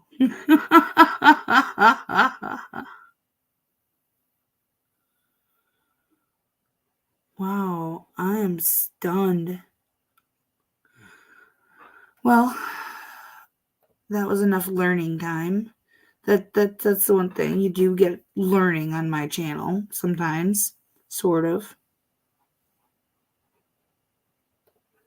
An opportunity, an opportunity, an opportunity. He should just go back to DOC, do his program, and then we'll just see how he progresses. You respond to that, Mr. Bennett, go ahead. Judge, I'm not aware of any affiliation with the Dirty White Boys. And without going into details, but he has been severely attacked while he's been in prison regarding a different prison gang that when he was down at Miami. So, Mr. Razor, here's the problem. In spite of Mr. Bannock's suggestion, I don't think I've ever done this. I don't place somebody at Michiana Community Corrections without having verification that they're going to take them. That's not always in writing. Sometimes it has come when I've called them up and said, will you take this person? You know, I was checking while we were talking to see if you were eligible for Elkhart County Community Corrections, and you're not. And so here we go. Cause coming on for hearing on alleged violation of placement at Michiana Community Corrections. Defendant appears in person in the Elkhart County Correctional Facility via WebEx and by his attorney, Michael Bannock, who appears in person, State of Indiana, in court by Deputy Prosecuting Attorneys Don Pitzer and Kathleen Clays. Defendant waives his right to trial and admits that he violated his placement at Michiana Community Corrections by using methamphetamine. Court specifically finds that the defendant admitted violating his placement at Michiana Community Corrections and specifically finds that the defendant used methamphetamine. Court hears arguments on disposition. Court now revokes defendant's placement at Michiana Community Corrections and revokes defendant's probation and orders that the defendant serve the remainder of his 8-year sentence at the Indiana Department of Correction. Court orders probation to prepare and file with the court a credit time memorandum. Court will award credit time upon receipt of that memorandum. Good luck, Mr. Ragsdale. Thank you. Okay, hang on a minute. I want to know who I've got from one of the state facilities. Zari Jackson, is that you? Yes, sir. Hang on a minute. Get closer to that mic so I can hear you. No, somebody's about Jackson. I can't hear you. Say it again. Yeah. Yes, sir. Just say something, Mr. Jackson. I think they got my mic on mute right now. I don't know what's going on, but you're coming out like wah, wah, wah, wah. Hey, I think this mic on mute. Somebody go. The mic isn't on mute because I can hear you. And I could hear. I love that. I think my mic's on mute now. No, because we can hear you. We can't understand you, but we can hear you. Hear you find the last thing you said. Okay, it's Rod Jackson, sir. Can you hear me now? Let's see if we can get through it. 20 CO1 2110 PC 40. Zariah M. Jackson versus State of Indiana. Petitioner appears in person as a self-represented litigant from the Pendleton Correctional Facility, State of Indiana, in court by Deputy Prosecuting Attorneys Don Pitzer and Kathleen Clays. Mr. Jackson, this comes on for a status conference on post-conviction relief petition. How much time do you need to get your case ready for trial? Sir, honestly, if you can give me 3 more months, that'd be cool. I can give you 3 months or more. I know stuff happens at the DOC. I'm not trying to rush you. I want you to have your case ready for trial. You understand how this works. Once you tell me you're ready for trial and I put you on the trial calendar, then we're not doing continuances. And then when you tell me I'm not ready to go, you're gonna be forced to go. So you make sure you're playing by the same rules the attorneys play by. You make sure you're ready to go before you get this thing set for trial, okay? All right, so can I get 6 more months on the continuance, please? You bet. Let's make sure you're ready. Now, And the judge is happy because he's got a full docket. And this guy needing 6 months to be ready for his trial gives the judge a chance to have some breathing room on the scheduling. You know, it ain't like the pro se guy who, I want my speedy trial. I want my speedy trial right now. I want my speedy trial. Okay, hope you're ready for the DOC. not a problem. Hey, also, Hang on, wait a minute, hang on. How about May 30 of 2024? Be fine. At 1:30 p.m. Now, you were gonna say also, what else did you want?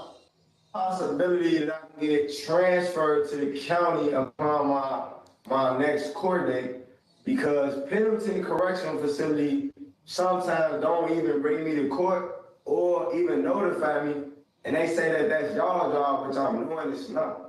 Yeah, well, I got news for you. I notify the DOC at least 3 times for every hearing.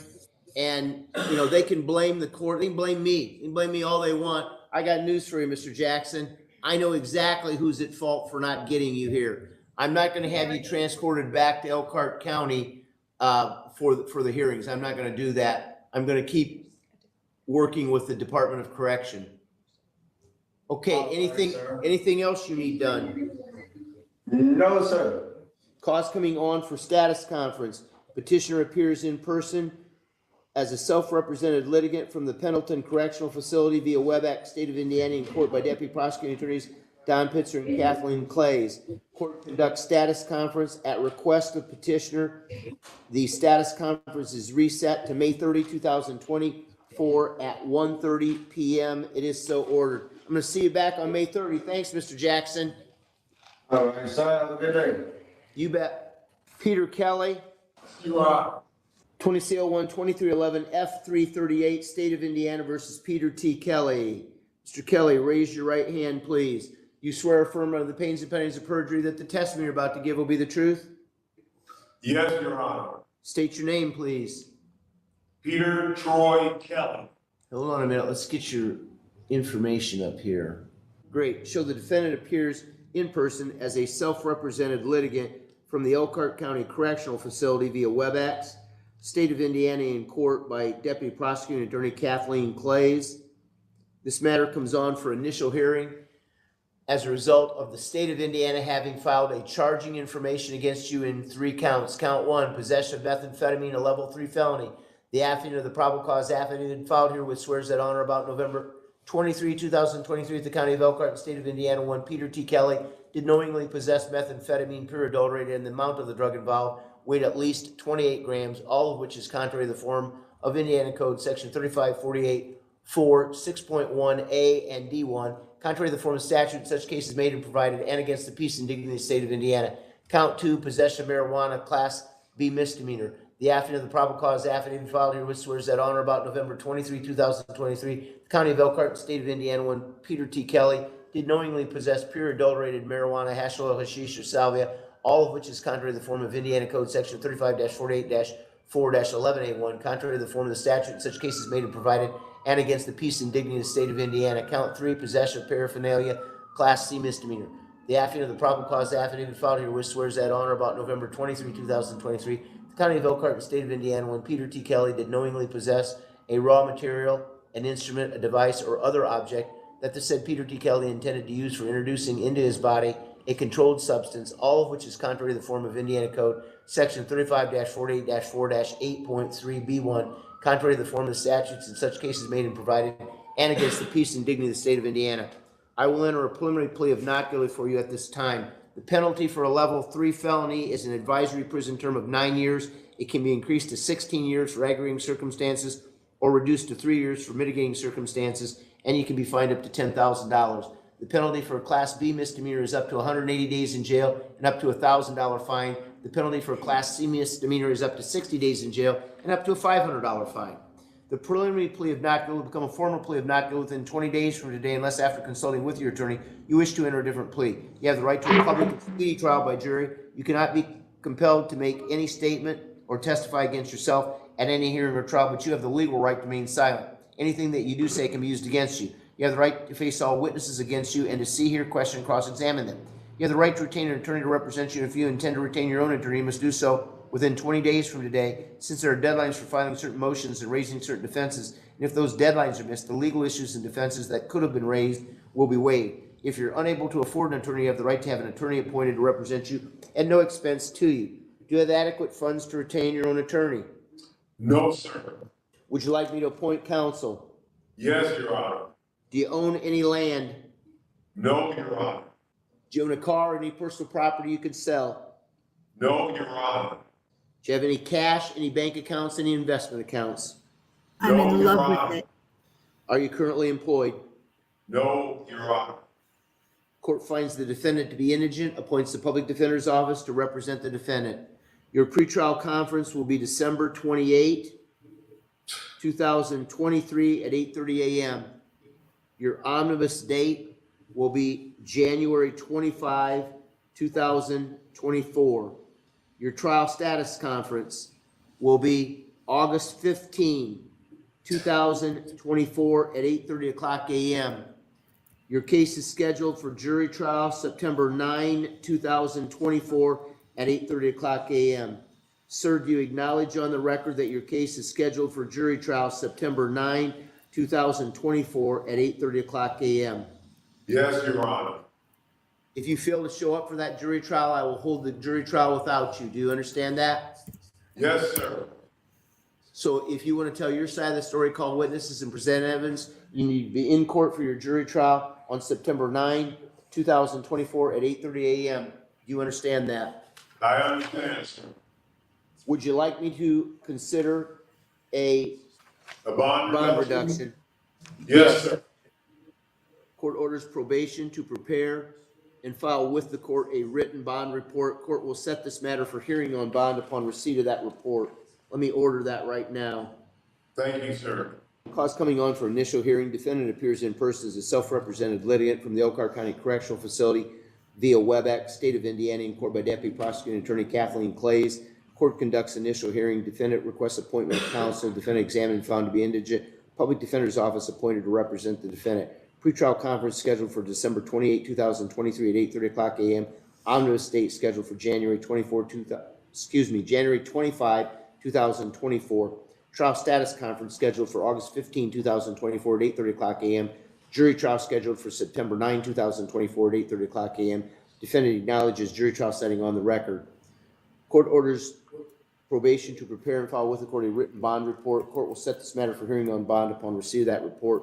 Is so ordered. So I'm going to see you back here December 28th or sooner, Mr. Kelly. Thank you. Thank you, sir. You bet. Mr. Peterson, are you out there? I am, Your Honor. Great. Let's see if we can get your 3 done. I also have an out of custody too, Your Honor. Well, we'll do that right after we do the next 3. Thank you. How about Cassidy McGee? Are you there? Yes, sir. Great. 20 CL1 2310 F5 264, State of Indiana versus Cassidy J. McGee. Please raise your right hand. Do you swear or affirm under the pains and penalties of perjury that the testimony you're about to give will be the truth? Yes, sir. State your name. Cassidy McGee. You can put your hand down now. Show the defendant appears in person from the Elkhart County Correctional Facility via WebEx, and by his attorney, Christopher Peterson, who also appears via WebEx, State of Indiana, in court by Deputy Prosecuting Attorney Kathleen Clays. Pretrial conference first, Mr. Peterson. Can we just show it held? Yes, please. Ms. Clays, anything else? No, thank you. Court conducts pretrial conference. How about a bond hearing? Are you going forward on bond? Yes, please. Hang on a minute. Let me get it up. Did you review the bond report with your client?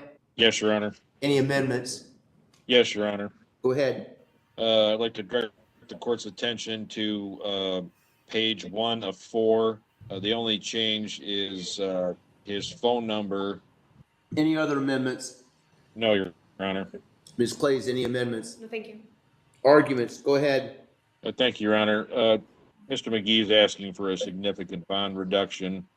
He does have significant local contacts, and he would be showing up for his court dates, and cooperating in his own defense, not leaving the jurisdiction to avoid prosecution. Other than that, I have nothing further. Go ahead, Ms. Clays. Thank you, Your Honor. The state believes that the bond of $25,000 is appropriate and objects to any reduction in bond. The state concurs with the statements of the probation department as it relates to the reasoning that a bond reduction is not recommended. The state notes that Mr. McGee is listed as a high risk to reoffend.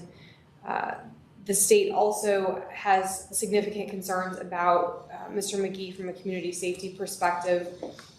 Number one, it's concerning that Mr. McGee does not seem to live in reality when it comes to his substance abuse problems. And the state's position is that his substance abuse problems are directly correlated to his behavior. It's rife throughout his criminal history, which he's racked up at a very young age, which I will get back to. But he listed his substance abuse problem as a 1. However, he stated that he's using marijuana every single day. Aside from being separate and distinct criminal offenses, the fact that he doesn't recognize that this is a significant problem in his life is certainly concerning to the state. As it relates to his criminal history, Your Honor, Mr. McGee has been part of the system since the young age of 13, and in the state's opinion has significant adjudications and a significant conviction as an adult for the dealing in marijuana offense, for which he was on probation at the time that he committed the new offense. He also has a pending charge out of Superior Court 6. The probation department notes that the circumstances of the underlying charges, the non-compliance with supervision, his failures to appear, and illegal drug use are all reasons for the bond not to be reduced, and the state concurs with that. Thank you. Thank you. So, Mr. McGee, anytime I set a bond, raise a bond, lower a bond, I look at the same 2 factors as I'm required to under Indiana law. 1, are you flight risk? 2, what's the risk you pose to the community to reoffend? I start with the probation department's recommendation. I give it a great deal of weight because they do these reports and make recommendations for all the courts in Elkhart County, and they do an exceptional job. I note that in this instance, the probation department does not recommend a bond reduction for you. The next evidentiary piece that I look at is your IRAS PAT score. And you are a high risk to reoffend and a high risk at flight risk. That also does not speak well for you. Next, I'm going to look at what's going on here. You have a probation violation, MCC violation pending in 20 DO6, 2203, F6 310. You have pending charges in 20 DO6, 2210, CM 1791. And you have these charges that we're here today on in this case. All of that shows me that you're a risk to the community to reoffend. Finally, I'm gonna stop. I'm not gonna go into everything. Finally, I note that it seems to me you've got addictions issues, and I agree with Ms. Clays. You don't seem to be acknowledging those. By your own admission, you smoke a lot of marijuana, which is illegal. My experience, every time you smoke it, it's a separate act. Put your hand down, Mr. McGee. My experience is that people with addictions, the first thing they do after I let them out by lowering the bond is they go out and they commit a new crime by, here we go, using illegal drugs again.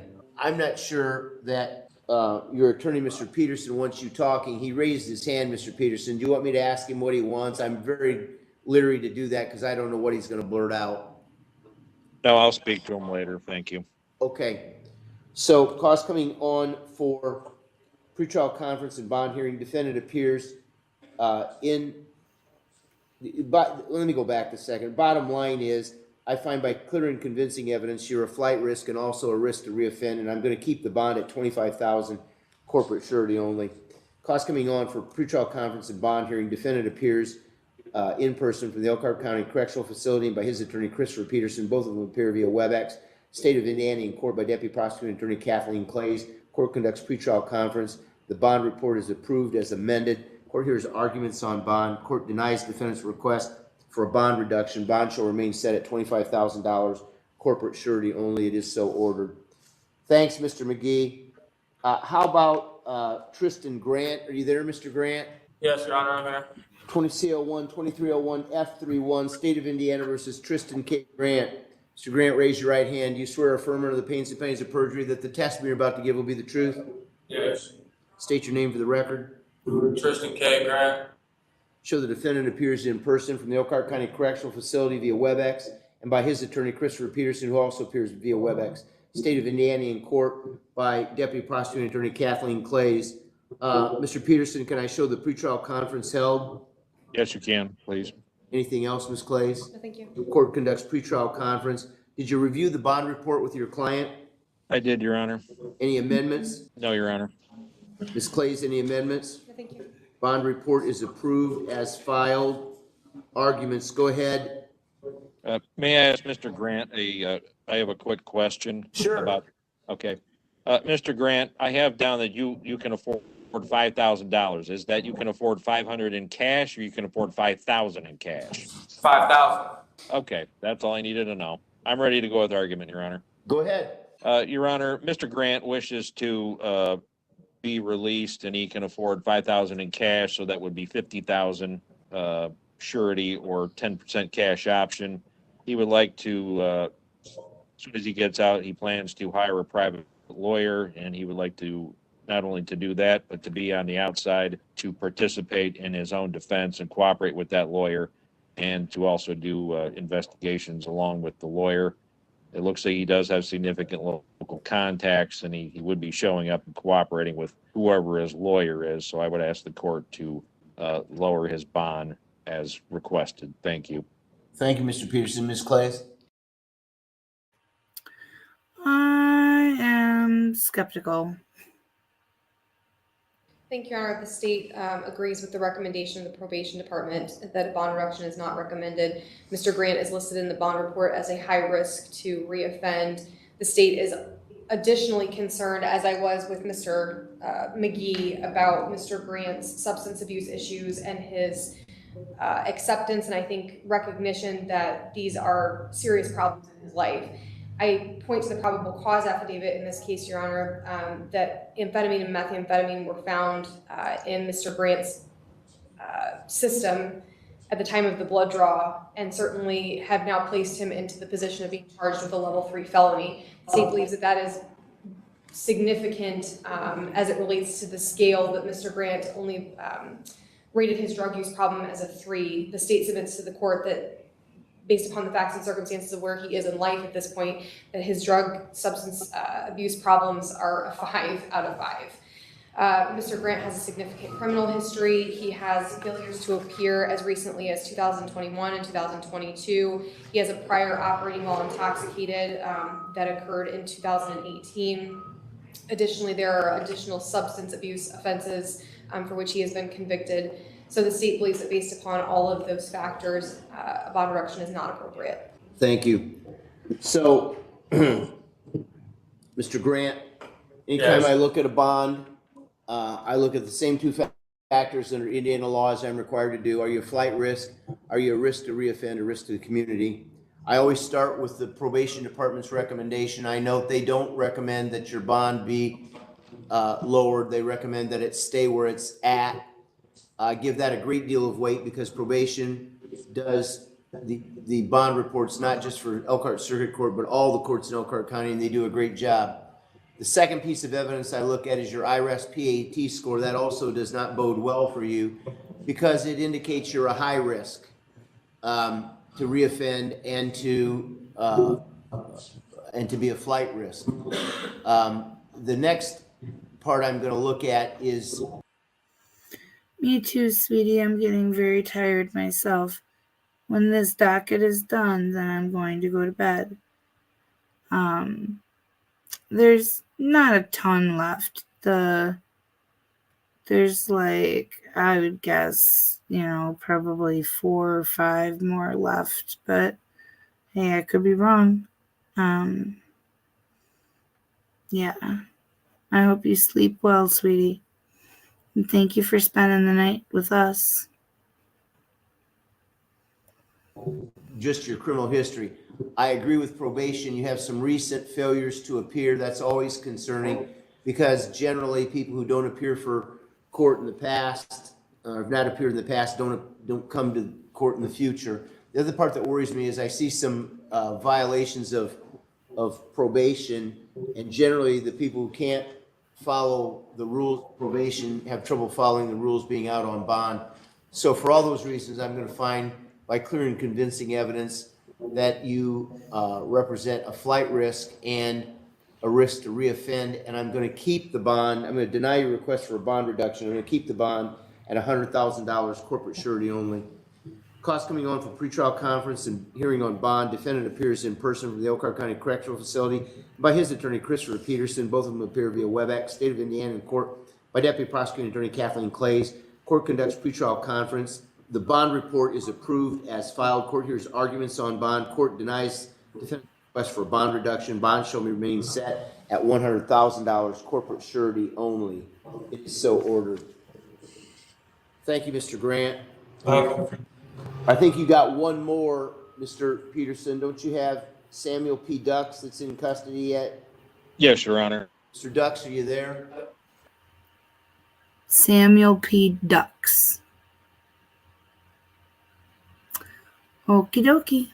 Yes, sir. Right here. 20 CL1 2310 F453, State of Indiana versus Samuel P. Dux Jr.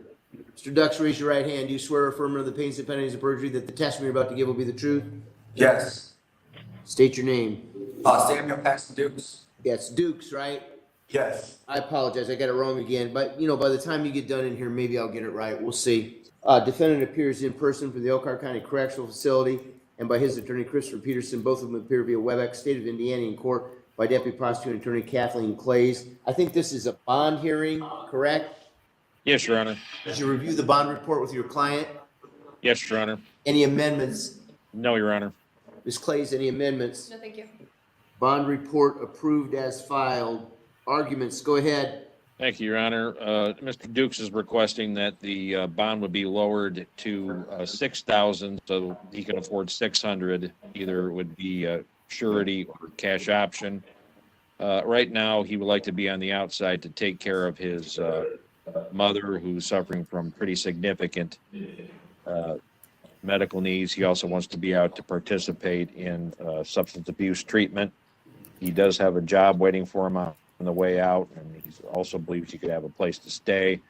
Looks like he has significant contacts and significant reason to stay in the area, so he understands it's important for him to show up for all of his court dates and not leave the jurisdiction to avoid prosecution. And speaking with him, he also understands it's important for him to cooperate in his own defense. And I guess it would be interesting, I'd ask the court to note for the IRS PAT that he does show a low risk. So I would ask the court to lower his bond as requested. Thank you. Thank you. Ms. Clays. Judge, the state agrees with the reasoning and ultimate conclusion of the probation department. Thank you. So, Mr. Dukes, anytime I look at a bond, I look at the same two factors under Indiana law as I'm required to do. Are you a flight risk? Are you a risk to reoffend or risk to the community? I always start with the recommendation of the probation department. I give it a great deal of weight because they do this day in and day out for all the courts in Elkhart County. I note probation does not recommend that I reduce your bond. Next, I look at your IRAS PAT score. I note you are low risk to reoffend. That would suggest that a bond reduction is appropriate. Hold on a minute. I was looking at your criminal history. It is not extensive. I do know there is a failure to appear.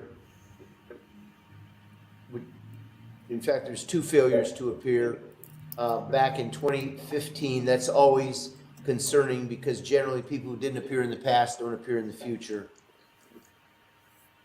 for their scheduled hearings in court.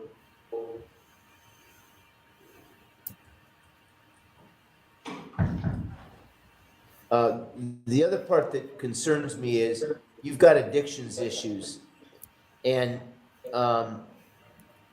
my concern is that people with addictions issues, the minute I lower their bond and let them out, the first thing they do is go out and reuse illegal drugs, which is another offense against society.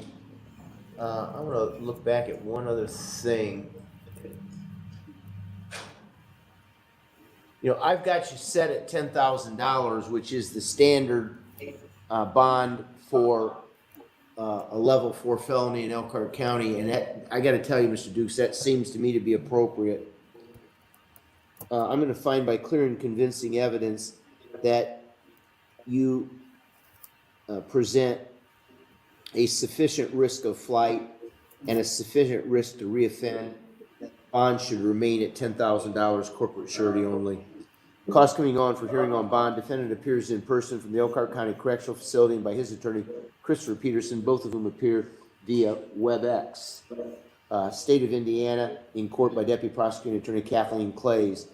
The bond report is approved as filed. Court hears arguments on bond. Court denies defendant's request for a reduction of bond. Bond shall remain set at $10,000, corporate surety only. It is so ordered. Thanks, Mr. Dukes. And then, Judge, I have McKnight out of custody. That's my last hearing. 20 CO1 2307 F5 173, State of Indiana versus Cordell C. McKnight. Can you hear me, Mr. McKnight? Mr. McKnight, can you hear me? I unmuted you, Mr. McKnight. Talk. Mr. McKnight, can you hear me? Mr. McKnight, can you get a hold of your client, Mr. Peterson? Yeah, I can't. No, I just don't want anybody to be confused because I know that went very quickly. But there were a lot of very long pauses in between all of those. Mr. McKnight, Mr. McKnight, Mr. McKnight. So, excuse me.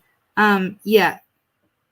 The judge would say it and he'd wait like, I don't know, 4 or 5 seconds and say it again. And there were even a few that I cut out. So, yep.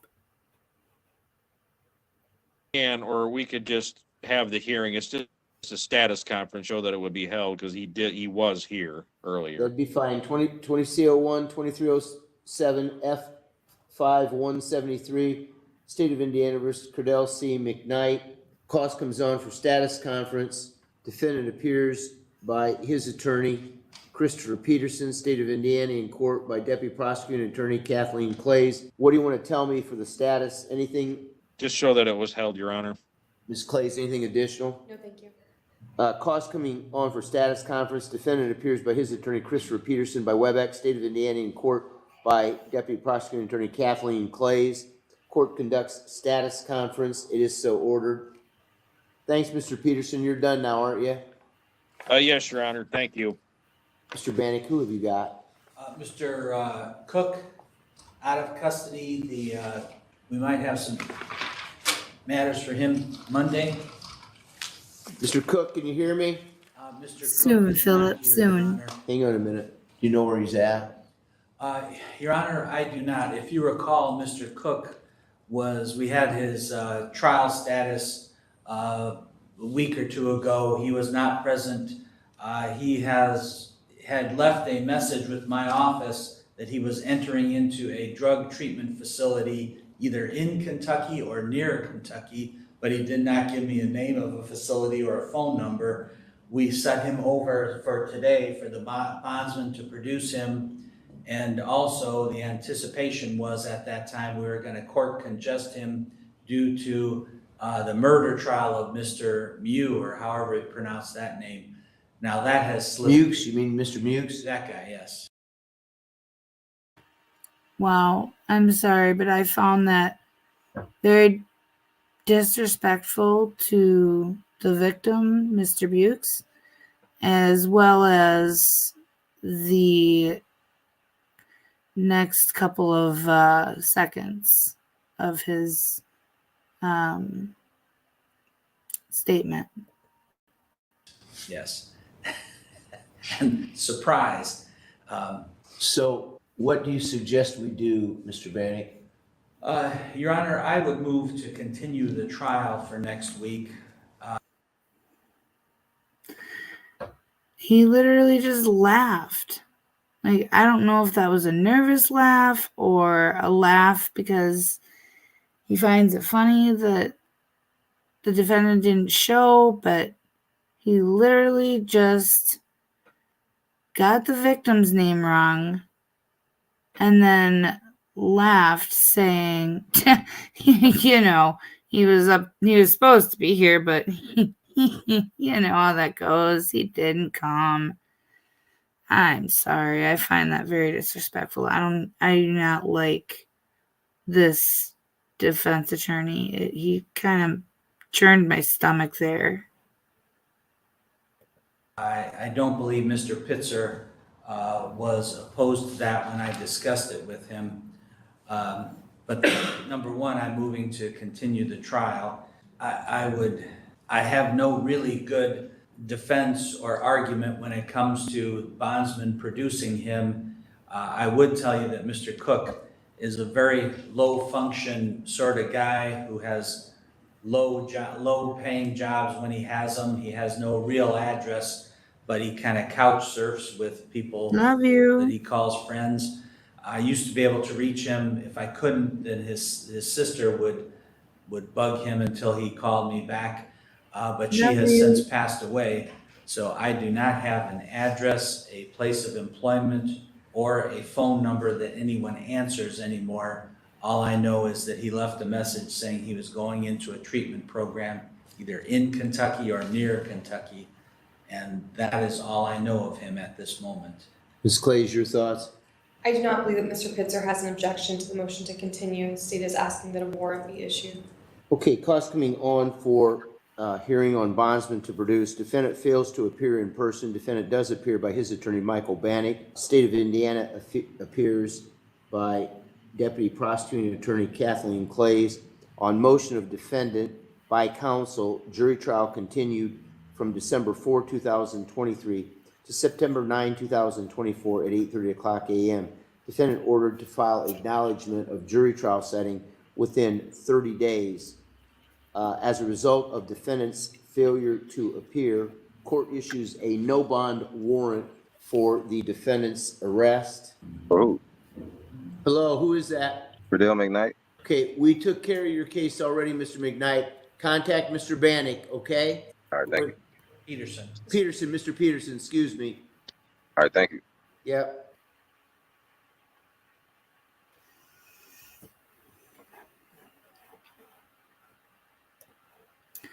And guess what, guys? Just like that, it's all over. But it was a lot of fun. And I'm tired. I'm going to go to sleep. We're getting snow. We're supposed to get like 1 to 3 inches. And I'm also supposed to drive my daughter tomorrow to Minnesota. No, Menominee. Sorry, Menominee. Which is like 90 minutes away. But y'all know I don't do well with distance driving, and I'm not supposed to do it, but try to tell a teenager that. No, I'm just kidding. I love you guys. Oh, Stephanie. Sweetie, thank you for coming. But it's been 3 hours and 40 minutes. I'll be back. I promise. Much love. Yeah. Oh. Whoopsies. Yeah, it's been a bit. But you've been here the whole time. You've been amazing. You've been a wonderful part of the chat. And I'm so happy to have you part of the live stream crew.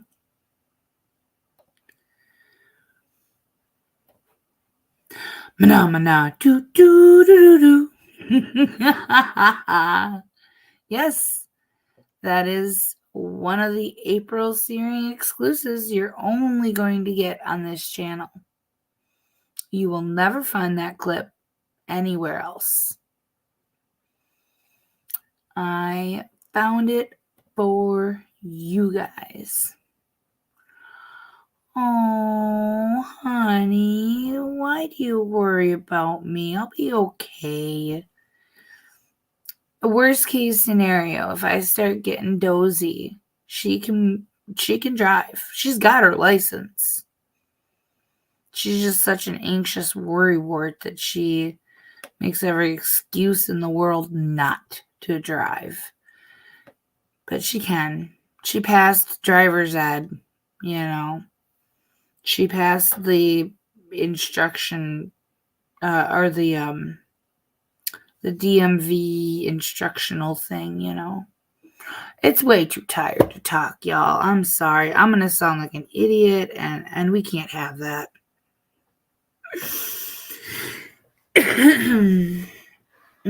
Sure gonna try. I'm gonna try for them good dreams. Oh, Ardo, my love. Yeah, you missed everything. It's been 3 hours and 40 minutes, sweetie. I'm gonna go to bed. I'm so happy you stopped in, though. It means a lot to me. If you missed yesterday's, go back and watch yesterday's. Because I ran a hearing yesterday about a woman who stole $78,000 from the church, and unfortunately, the conclusion got snipped off. And I went back to the original clip, and I took the section that got clipped off, and I ran that tonight. So, if you want to catch up on that, that's the trick. And then we had lots of fun on the stream. So yeah, watch Replay Crew, give me a like, share it if you can, and I'll see you again soon. Much love. Oh, Mama Jamma. I love you guys so much. My goodness.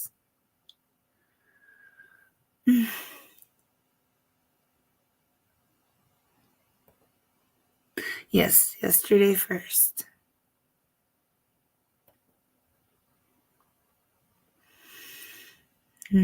Sorry.